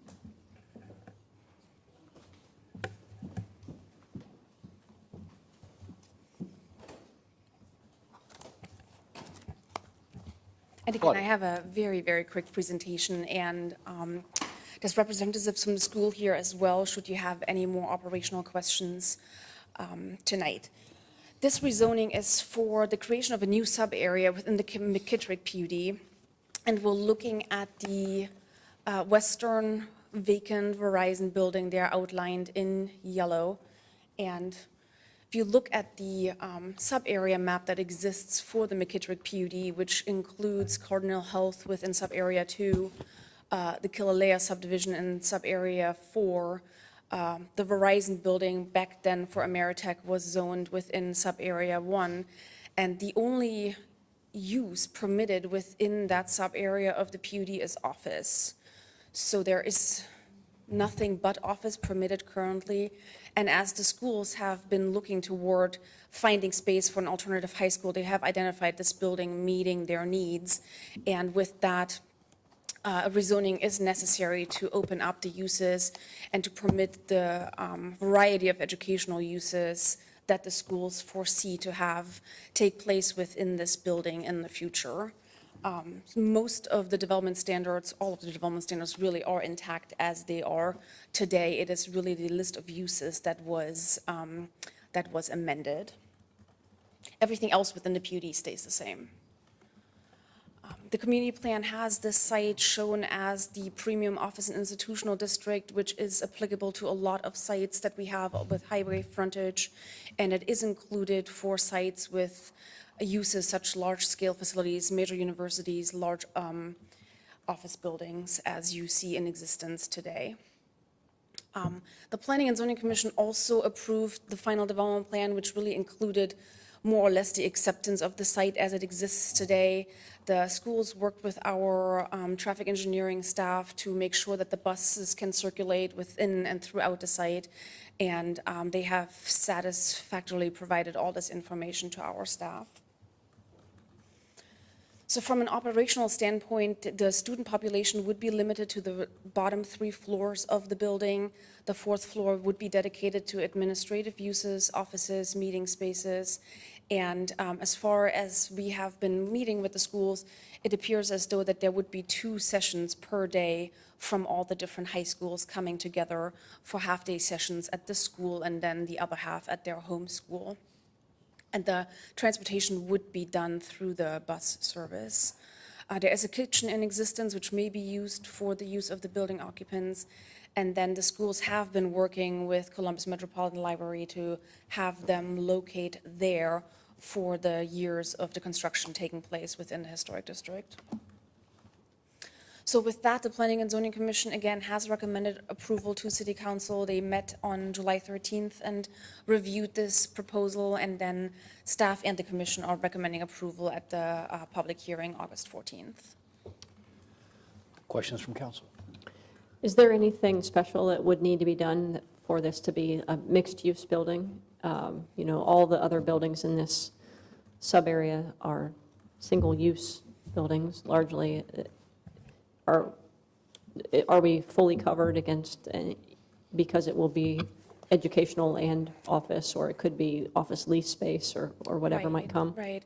The school's architect on record for this building has been working with our building department because there are building issues, building code issues, not zoning issues. Right. From a zoning perspective, we're taking care of everything that we need to take care of with this ordinance. But from a building code standpoint, there is that limitation of students not being able to use that 4th floor for classroom spaces, and they have been continuously working throughout that. I'm sure that Mark Ford will be here at the second reading, but he was not available tonight if you have more specific questions. Great, thank you. Is some of this lease spaced outside? Is it all used by the school, or there's outside lease? I'll let Jeff Stark speak to that, but in our meetings, it's all to be school use. All and to be not school leased out. use? That was So- Dr. Hoadley's indication to us when we met with him. Wow. It's code, State Educational, Board of Education code precludes students being instructed on a 4th floor of a building. And so that is why they can only use the lower 3 floors for instruction, and the 4th floor will be relinquished to offices and other types of uses. Administration kind of offices, so. Yes. So there's no taxable event there, then that's going to be exempt? Yeah, okay. Any other questions? Now, this is going to be exciting, really. This is the dawn of our STEM school system. It's going Absolutely. to upgrade the entire program. I think it's going to be fantastic. Yeah, you're right, John. It's congratulations to Dr. Hoadley and the Board of Education and being forward-thinking in doing this. There have been a couple of companies that have mentioned the STEM program in this community to me as something they're very interested in. So it's what makes Dublin such a cutting-edge community. We will have a second reading at the August 14th council meeting. Thank you for coming. Appreciate it. Ordinance 49-17, Ann? Authorizing the provision of certain incentives to T-Cetra LLC to induce it to purchase a facility to retain and expand an office and its associated operations and workforce all within the city, authorizing the execution of an economic development agreement. I'll introduce it. Okay, Tim? Good evening, Colleen? members of council. Can we hang on just a second Sure. for Amy and Oh, yeah. Christine to get back in here?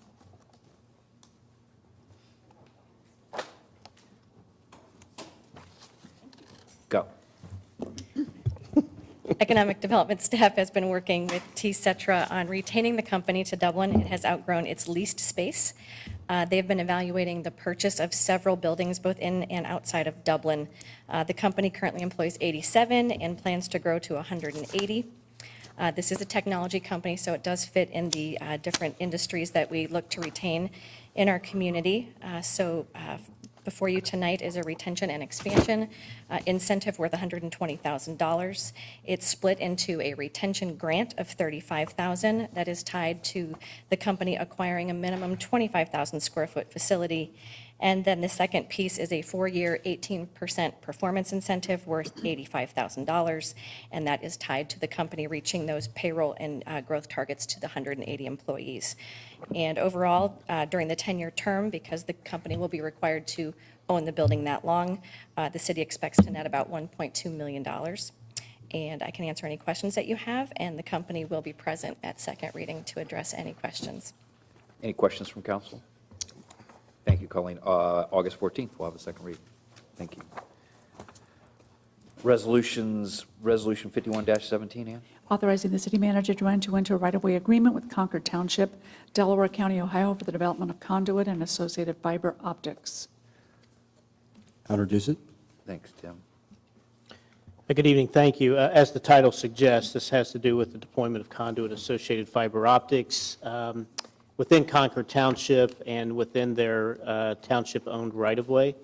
What this contemplates is the execution of a right-of-way agreement that allows the city to extend conduit and the associated fiber optics in that right-of-way for the purpose of serving Eli Penny Elementary School. Council may recall this deployment of this fiber optic system is intended to connect our schools to our 100 gigabit backbone in exchange for certain land that was transferred to the city. As you can see, the agreement was executed by Concord Township. I want to thank them for their cooperation on this matter and assistance in getting this deployed. Staff recommends approval. Questions from council? Ann? Vice Mayor Reiner? Yes. Mr. Keenan? Yes. Ms. Salee? Yes. Mayor Peterson? Yes. Samaros Grooms? Yes. Ms. Aludo? Yes. And Mr. Lucklider? Yes. I make a motion that we waive council rules of order to address resolutions 52-17 through and including 57-17 together. Is there a second? Second. Mayor Peterson? Yes. Ms. Samaros Grooms? Yes. Mr. Keenan? Ms. Salee? Yes. Ms. Aludo? Yes. Mr. Lucklider? Yes. Vice Mayor Reiner? Yes. And Ann, if you could please then read just the property names and the property addresses into the All right, record. Resolution 5217 is Kevin Bennington, Mark Bryant, Larry D. Clark, Mark Palmer, co-trustees of the Durock Trust. This is a location on Plain City Road. 5317 is Jeffrey Weingarten, Virginia Acosta, TOD, 74537455 Cosgray Road. 5417 is Robert E. Williams II, 7608 Plain City Road. 5517 is Jeffrey T. Beckman, 7423 Cosgray Road, and 7505 Plain City Road. Resolution 5617 is Ralph E. Smucker, located at 7500 Plain City Road. 5717 is the Geitke Company, 7600 Fischel Drive. Could I get an introduction of all those resolutions, please? I'll introduce it. Thank you, Tim. Dana? Yes, these resolutions all have to do with the intent to appropriate. As you may recall, the City of Dublin, Franklin County, and Union County engineer offices are working together to construct the roundabout at the intersection of State Route 161 Post Road and Cosgray Road. The project partners, namely the two county engineer offices in the City of Dublin, agreed back in 2016 to cooperate on this construction. The city is the main point of contact regarding the property acquisition necessary for the project. The project requires the acquisition of the properties that the clerk entered into the record. As you may recall from what you addressed previously in the two ordinances, Penny 7495 LLC and the Cunninghams have agreed per the ordinance 454617 to the appraisal prices, so these address the intent to appropriate the remaining properties. Staff recommends approval of Resolution 5217 through 5717. Any questions from council? Ann? Whoops. Sorry. Chris?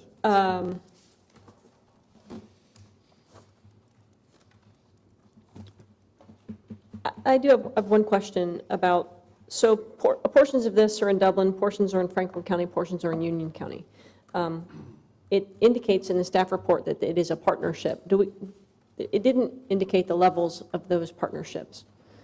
Yeah, and the agreement that was passed in June of 2016, that agreement addressed who was contributing what to the project. Now you're testing my memory here, but I believe, that's all right, I believe that the city of Dublin is putting, is it $900,000 in funding towards the project, and an additional $300,000, we'll call it in-kind services. City staff is overseeing the design of the project and the acquisition process of the project. So the county has Union County came forward with, I want to say it's close to $2 million. I may be off on these numbers a little bit. The developer is putting in $900,000. I remember that number. And Franklin County Engineer's Office is putting in a portion, and I want to say it's in the $300,000 or so a dollar amount, because it's just a small portion of which that's actually in Franklin County. But the Franklin County Engineer's Office did come forward and contribute to the project. I can get those exact numbers for you if you'd like to have them. For the record, I'm pulling those off the top of my head. I think what I wanted just to be repeated was that it is a true partnership. Yes, very much so. You know, that all entities are participating to the extent that it's reasonable for them to participate. Thank you for reminding us of that. And the intersection does sit right in all those different jurisdictions. So, Any other questions? Ann? Ms. Saludo? Yes. Mr. Lechleiter? Yes. Vice Mayor Reiner? Yes. Mr. Keenan? Ms. Salee? Ms. Ambrose Grooms? Yes. And Mayor Peterson? Yes. Okay, financial overview. Angel. Good evening, members of council. Thank you for providing us the opportunity this evening to speak to you in advance of our upcoming discussions regarding the 2018 through 2022 CIP. Staff provided to council on June 26th an inventory of all proposed projects that were submitted by departments. We broke this listing down by area and category, maintenance or new construction or enhancements. At that time, we also requested that council notify us if there were projects that you didn't see listed that you felt should be included for consideration in the upcoming 5-year spending plan. To date, we have received no requests. With regard to the CIP, this evening's presentation on the revenue sources to fund the CIP will be followed with council receiving the city manager's proposed 5-year capital plan. That document will be included in your packet for the August 14th council meeting, at which time we will have first reading. It is our standard practice to put this ordinance on the consent agenda, as we have a workshop scheduled for the following week. At that workshop, the administration will highlight the changes from last year's approved CIP, as well as review new projects or initiatives that are being proposed in the 5th year. Staff members will also be on hand to answer any questions that council may have. Our hope, like years past, is that the CIP can be reviewed in one workshop. However, if council feels additional workshops are necessary, we will certainly comply with that. On August 28th, then, staff will provide in writing in the packet any follow-up information that is requested as a result of the workshop that we weren't otherwise able to address during that meeting. Based on this timeline, we would expect council to consider the approval of the 2018 through 2022 5-year CIP at the September 11th council meeting. So let's get started. There are a number of revenue sources that are used to fund our capital improvement program. We will first begin with the cash revenue. As council is aware, 25% of the income tax revenue is dedicated to the capital improvements tax fund. Of that amount, 40% is allocated to cash fund projects. Our primary source of revenue for not only the capital program, but also our operating budget is our income tax revenue. This slide provides information going back to 2015 regarding our revenue sources. Sorry about that, I went too far. As you can see, in 2015, we had a slight decrease in revenue over 2014's collections of 0.32%, and that was a result of Verizon leaving the city. 2016 collections increased 2.5% over 2015. Through Friday, our income tax collections were down 2.4%. This loss was expected when we were planning the 2017 estimate because it took into account the reduction that we expected from Chase and Nationwide. While we budgeted for a reduction of 5.8%, we are currently ahead of the budget by 3.7%. In looking forward at the projections for 2018 and beyond, we've taken into consideration the continued phase-out from Nationwide, which is expected to be completed in the fourth quarter of 2018, in addition to additional revenue from United Healthcare and a projected loss from Wendy's, which was based on their recent announcement. Additionally, we've taken into consideration growth in our existing tax base. Based on these factors, we are projecting for 2018 a 5% growth in income tax revenue. Based on our conservative estimates, we have then estimated a modest 1.5% growth each year thereafter. I recognize that this slide looks suspect because it just simply shows a 1.5% increase each year. But rest assured, especially with regard to 2018, we specifically looked at all of our revenue sources for income tax, the ones that we know are not going to be in place, and did very conservative estimates for new revenue sources coupled with growth in our existing businesses, and we feel comfortable using that 1.5% increase. Based on the income tax revenues projected for the upcoming based upon these projections for the upcoming 5-year period, between $8.5 and $9.1 million of income tax revenue will be available to fund cash projects within the capital fund. In keeping with our income tax funding, I'm now going to shift gears and discuss the 60% reserved for debt service. However, in addition to income tax revenue, we also look to additional sources to fund our debt, namely service payments from our TIF areas, enterprise funds, any special assessments that are in place, property tax revenue, and hotel and motel tax. As our debt policy states, 25% of the income tax that is reserved for the capital fund, of that amount, 60% will be reserved to pay debt service. Furthermore, to remain conservative, we have then stipulated that we will only assume that 90% of that amount is actually available to spend. So based on the income tax estimates that I laid out a few slides ago, this chart lays out the revenues available for debt service compared to the actual income tax funded debt service that is currently outstanding.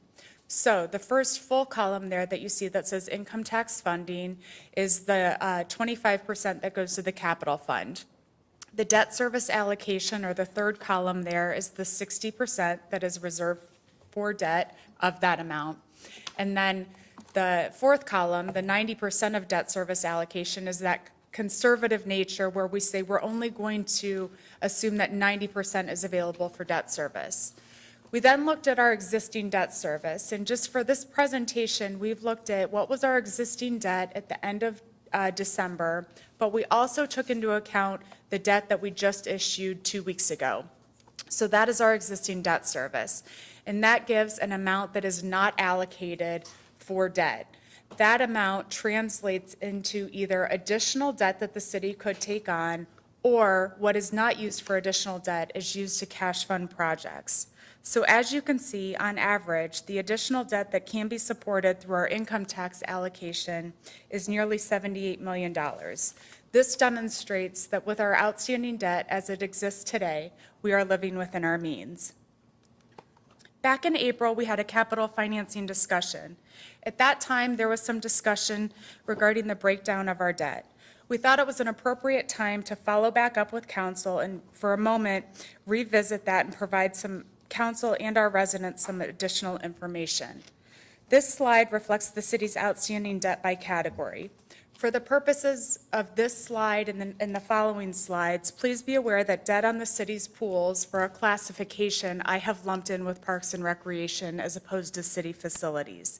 Additionally, the pedestrian bridge is classified as a transportation project. Please note that there are many ways to slice and dice this information. We considered for the purpose of this presentation a geographical representation. However, when you look at the projects that are financed by debt service, geographical may not give the most accurate portrayal because many of our city facilities, for example, benefit the entire community. For example, the rec center. So we could graphically show where the rec center is located, but it has a community-wide benefit. The right side of this slide then reflects the funding sources that are used to repay this debt, with income tax and service payments within our TIF areas reflecting the majority of that repayment. The capital projects that are funded are based on priorities established by City Council through feedback received from our residents.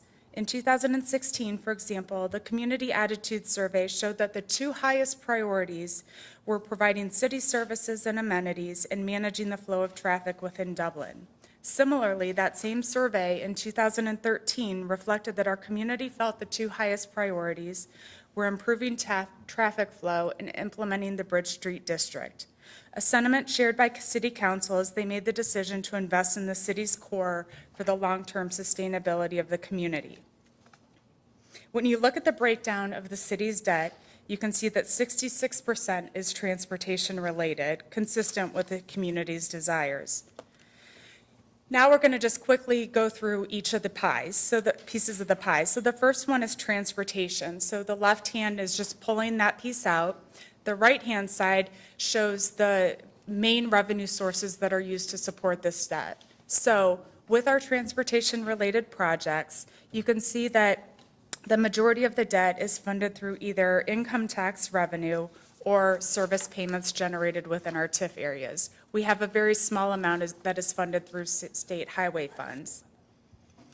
Within our debt that has been issued for water and sewer projects, that is entirely funded through our water and sewer systems and the user charges generated on those.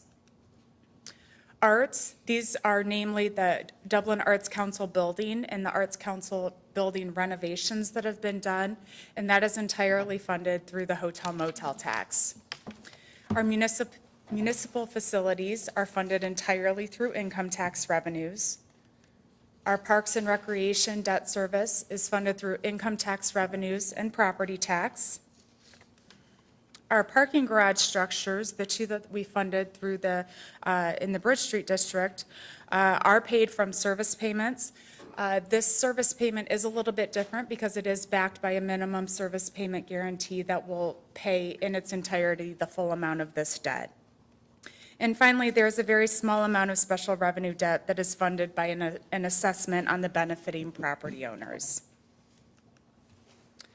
Next, we'll look at property tax revenue. Based on county auditor information that we received earlier this spring, we anticipate our assessed valuation to be in excess of $2.2 billion this next year. With our inside millage of 1.75 mils, that generates approximately $3.9 million in property tax revenue annually. Council, since 2010, has allocated 0.35 mils to the Parkland Acquisition Fund, with the remaining 1.4 mils going to the Capital Improvement Tax Fund. This translates into about $780,000 a year for Parkland Acquisition and $3.1 million for other capital projects. The money that is used in the Parkland Acquisition Fund goes to pay the city's debt service or payment to the metro parks, of which 2017 is the last year, and the Kaufman Park expansion, which is up in 2020. For the purpose of the 2018 through 2022 CIP, staff will recommend the same allocation for this 5-year period, and the numbers reflected this evening are indicative of that recommendation. To the extent that this allocation is changed, providing additional amounts toward the Parkland Acquisition Fund, less funding then becomes available for other capital projects that are funded through the Capital Fund. However, as a reminder, there are many park-related projects that are funded through our Capital Improvement Tax Fund and the income tax revenues. However, expenditures related to Parkland Acquisition and paid for out of the Parkland Acquisition Fund have to be for Parkland Acquisition. So Council has more latitude with respect to capital expenditures by putting the funds in the Capital Improvement Tax Fund. We also look to reserves in both our general fund as well as our capital fund to help fund some of the projects that you will see as part of the CIP. As Council will remember, as part of our formal general fund policy, we made a statement that to the extent that the general fund exceeds 75% of expenditures at the end of any fiscal year, 25% of that amount will be credited to the capital fund or another fund that council deems necessary. In 2017, based on our 2016 year-end general fund balance, that meant $1.7 million was transferred into the capital fund. So this becomes revenues that are available to be spent on capital projects. Based on last year's capital improvement program, council also authorized using general fund dollars to fund some of the projects, namely the mid-century neighborhood uncurbed streets, which is about $3.5 million, the Cardinal Health parking lot, and that was done intentionally because Cardinal had an existing economic development agreement that is funded through the general fund, so this, in essence, takes its place, and then also water and sewer extensions. Those were simply going to be treated as transfers with no expectation of repayment at any point in the future. However, there were also advances proposed from the general fund that would be repaid as TIF revenues became available, namely the Riviera Highland Croix Connector at $2.4 million and the University Boulevard extension out on OU's campus. Based on our conservative estimates, staff anticipate that $1 million will be able to be transferred into the capital fund pursuant to our fund balance policy at the beginning of 2018. This amount will be reflected in our overall resources available to spend. Like the general fund, there is a fund balance available within the capital improvement fund. The amount available from year to year that is unspent simply is rolled into the next year as available resources. These funds are used to pay for change orders that occur for projects that happen that were unplanned or any unforeseen capital expenditures. At the end of this year, we are projecting $2.5 million to be available for next year's expenditures. Moving into our TIF service payments, as council is aware, when TIFs are created, a listing of public infrastructure improvements that benefit the TIF area are included with the legislation that council approves. We are fortunate to have sufficient resources available to upfront the cost of many improvements that will later be funded through TIF revenues. As a reminder, at the end of 2016, the city had 35 active TIFs with private investment valued at nearly $660 million. The city had paid over $176 million for improvements benefiting those TIF areas. It is estimated that within those 35 active TIF districts that nearly 20,000 jobs have been retained or created. As to not underestimate the importance of TIFs, I previously mentioned TIF funding makes up about 50% of our overall revenue used to pay debt service. In 2017 alone, we will fund $7.7 million of principal and interest payments using service payments that are received from our TIFs.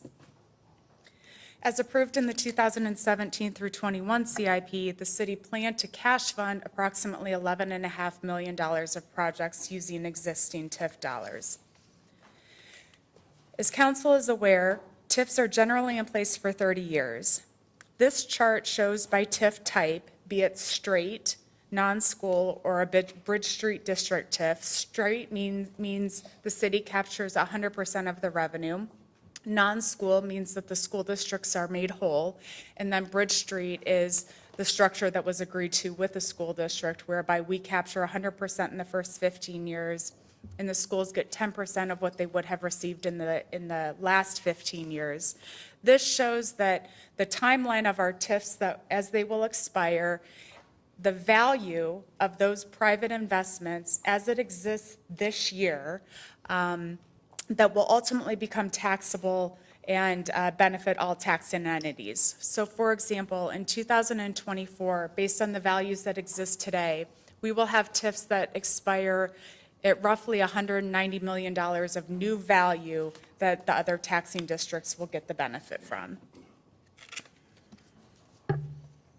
As I just mentioned, as service payments become available to repay those advances made from either the capital or general fund, we do so. So it becomes a revenue stream available in future years. So in the next 5-year period, we expect anywhere from $830,000 in 2018 to a high of $1.5 million in 20 and 21 to be able to use to reinvest back into capital improvements. The user fees generated from water and sewer funds are used to fund the capital improvements within each of those funds.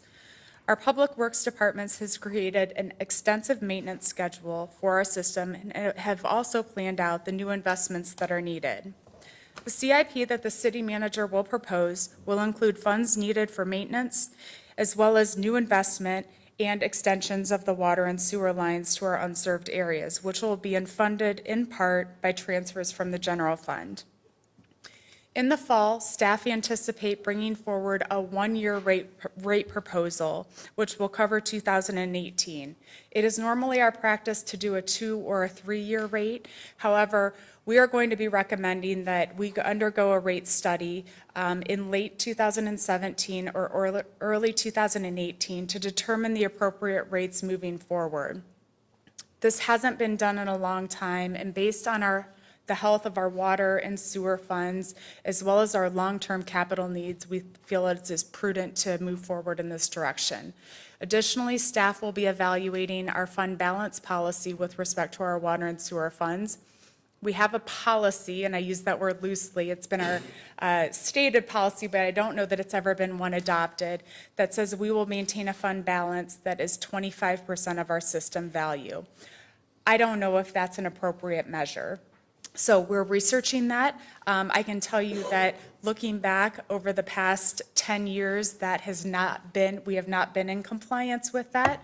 So we want to take a broad look at this and make sure that we have an appropriate fund balance policy in place that council has approved, and that we have a plan so that we can work towards meeting that policy.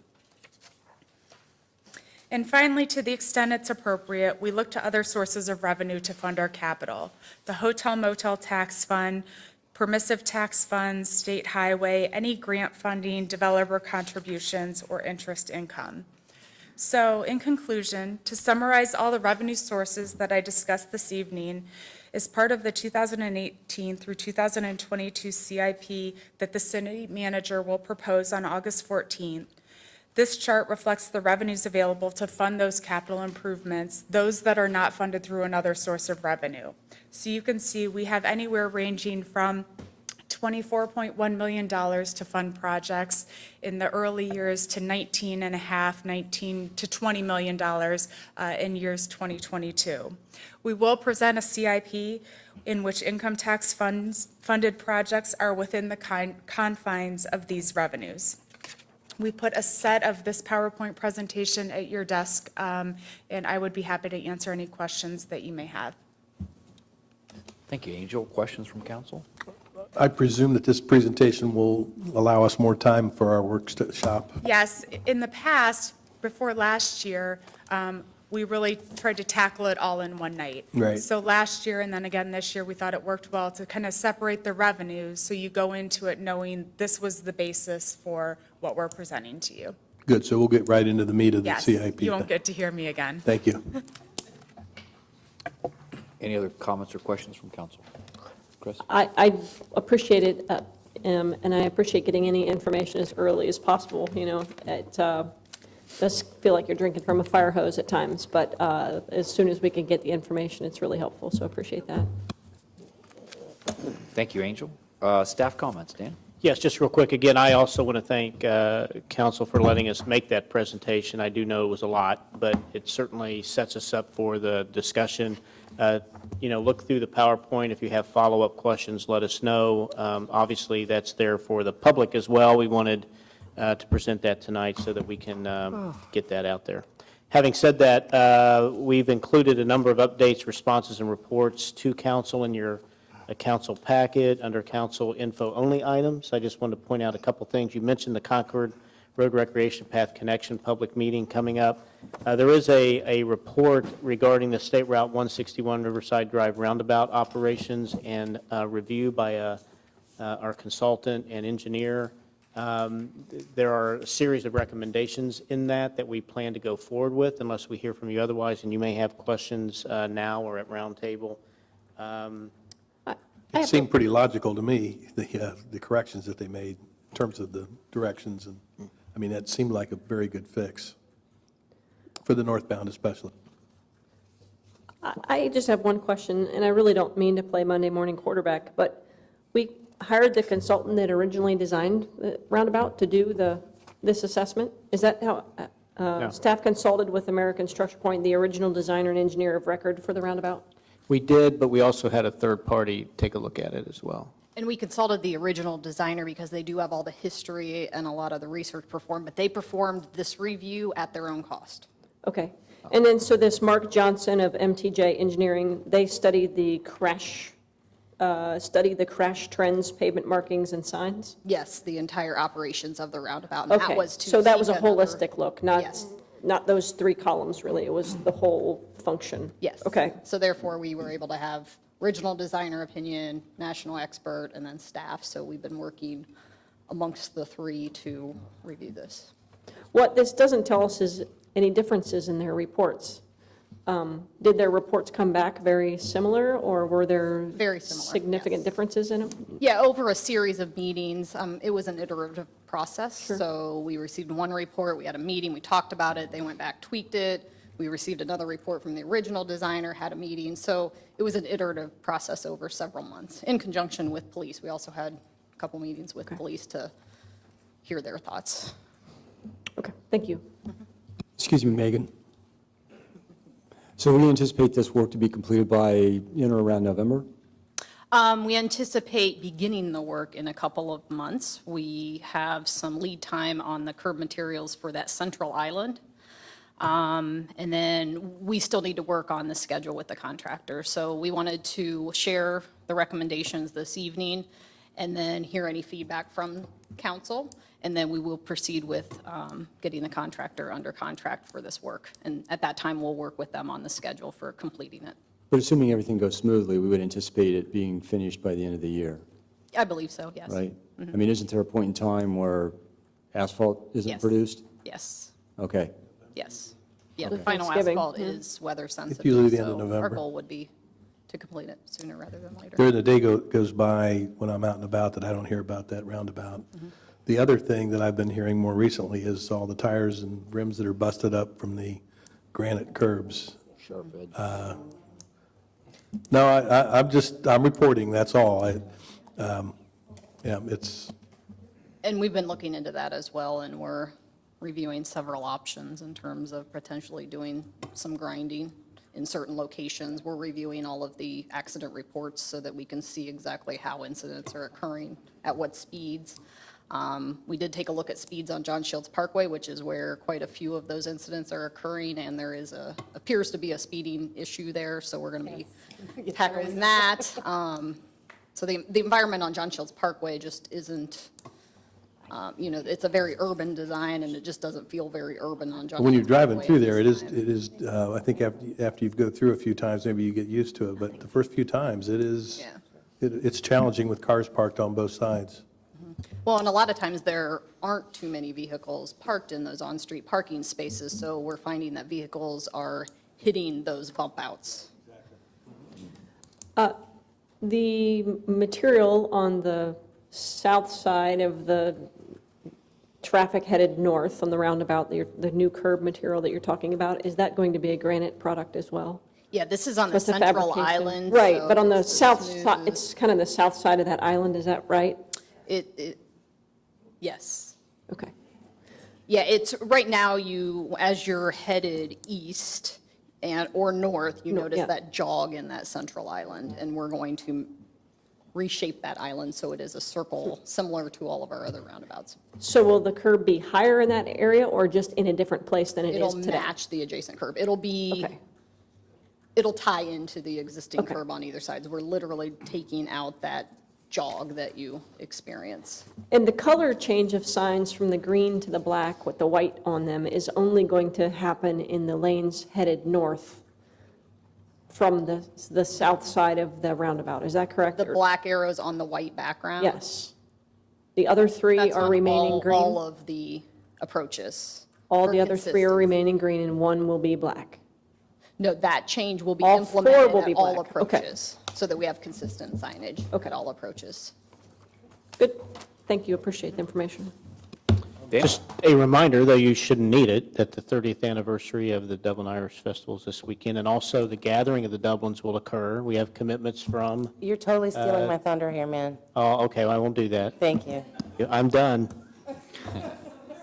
I do want to say that Nancy did place information at the desks for all of you. I'm still stealing it? Okay. Okay, thank you, Dana. Council committee reports, P and Z. Amy? Administrative committee, Mike? We've got a meeting scheduled for August 23rd for ARB interviews at 6 PM. That's what we've come up with on consensus. I think that's going to capture most everybody. So the only one I didn't hear from was John. Of course, he's going to be there, John will as he be there. always is. Community development, John? We're going to have an August 14th meeting. Finance committee, Mike? Well, you heard the overview tonight. We talked about the financial projections remain sound for the city, and that we had an overview of the how budget impacts on our Dublin finances, and thank you for that. Public services, Amy? Dublin Friendship Associations, Christina? Well, now that Dana Dana's completely stole my stolen all of it. thunder. Yeah, so in front of you, you have these lovely notebooks that Nancy and her team put together. Thank you, Nancy. Thank you, Nancy, yeah. And we do have a gathering of the Dublins. There's a tab for each of the cities that are coming for you to review for your information. And the really exciting part is on Saturday, the 5th, at 12:45 at the Dublin stage, we will have a Friendship City signing, which is great news. And Nancy worked very hard, and I really appreciate all of her hard work. She's made me look pretty good, and she looks awesome. So thank you, Nancy. It's been a delicate dance to get all this together, so I really appreciate all of her hard work. And that was a big deal on that. And we have some website things that are going on in terms of translations there's a lot of other stuff that we're doing on the recommendations from the Friendship Committee, but I'll give an update about that after our next meeting. Okay, thank you. Morpsey, Tim? I was not able to make the last meeting, but Dana was. I forwarded to all of you the information as well as the Morpsey Director Murdoch's summary. I don't think there was anything of... Nothing significant to point out other than what was in the minutes you distributed. Okay. Logan Union Champaign Regional Planning Commission. There's been no meeting? That's it? You're forgetting about, no, there has been no meeting. That was Logan Union. I thought you said there's been no meeting. I thought you said there was a meeting, and No. you weren't going to tell us what happened. US 33 Innovation Corner Group. And we have not met. I believe that we canceled last month's meeting. Correct. The Council of Governments have continued to meet, and I'll be giving you an update on that this next quarter. Thank you, Tim. Dublin Arts Council, John. Nothing, thank you. Board of Education, Christina? We met on June the 7th. Our next meeting is on August the 23rd. And obviously, we're looking forward to the start of school, and it looks like the schools are ramping up. I think I passed 15 marching bands on my way here this evening. So they have plenty of wonderful things going on. Thank you. Washington Township. Chief, you got anything to report? Proud and happy? All right. Council Roundtable, Chris?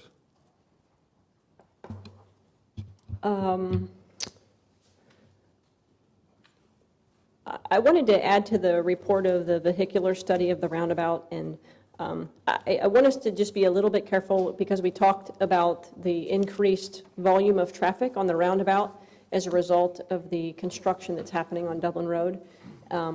And I just want us to be cognizant of every step and I know that you are, but if I don't say it, then I'll feel like I didn't participate, and I want to.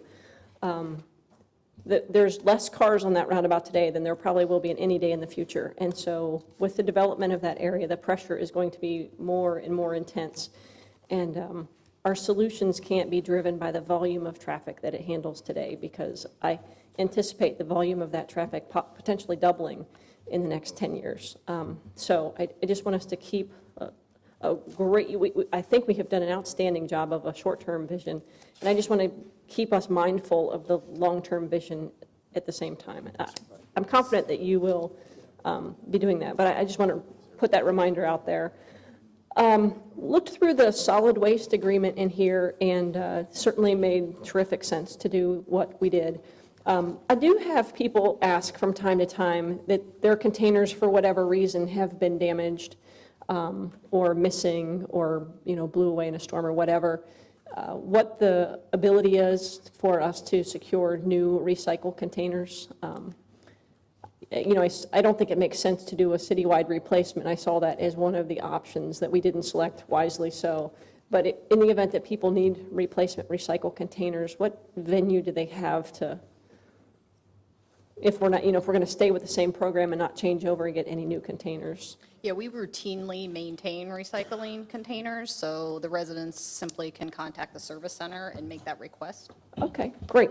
I see, every day is a school day. That was mine today. Appreciate that. That's all I had. Thank you. Christina? No. Mike? No. Amy? Tim? Just my compliments to staff regarding the July 4th, and looking forward to Dublin Irish Festival. I had the good fortune to have the opportunity to look at the harp sculpture. I don't know if that's up online yet or not. I think John did on Saturday.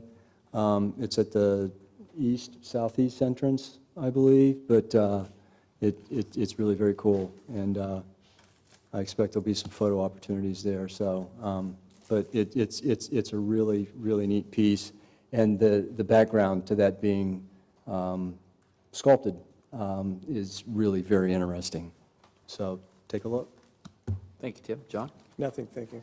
I just have two quick things. We got a really nice framed proclamation recognizing the Dublin Irish Festival and its 30th anniversary from Congressman Pat Teaberry. He goes over the history here of its humble beginnings and how it's grown to over 100,000 guests and one of the largest celebrations of Irish community in the world, really. And so he offers his congratulations, and he presents it in a very nice framed piece of work that I'm sure we will proudly hang somewhere in one of our facilities. And on a final note, I am finishing up my petitions for re-election, which I will file tomorrow. So, with that, we are adjourned.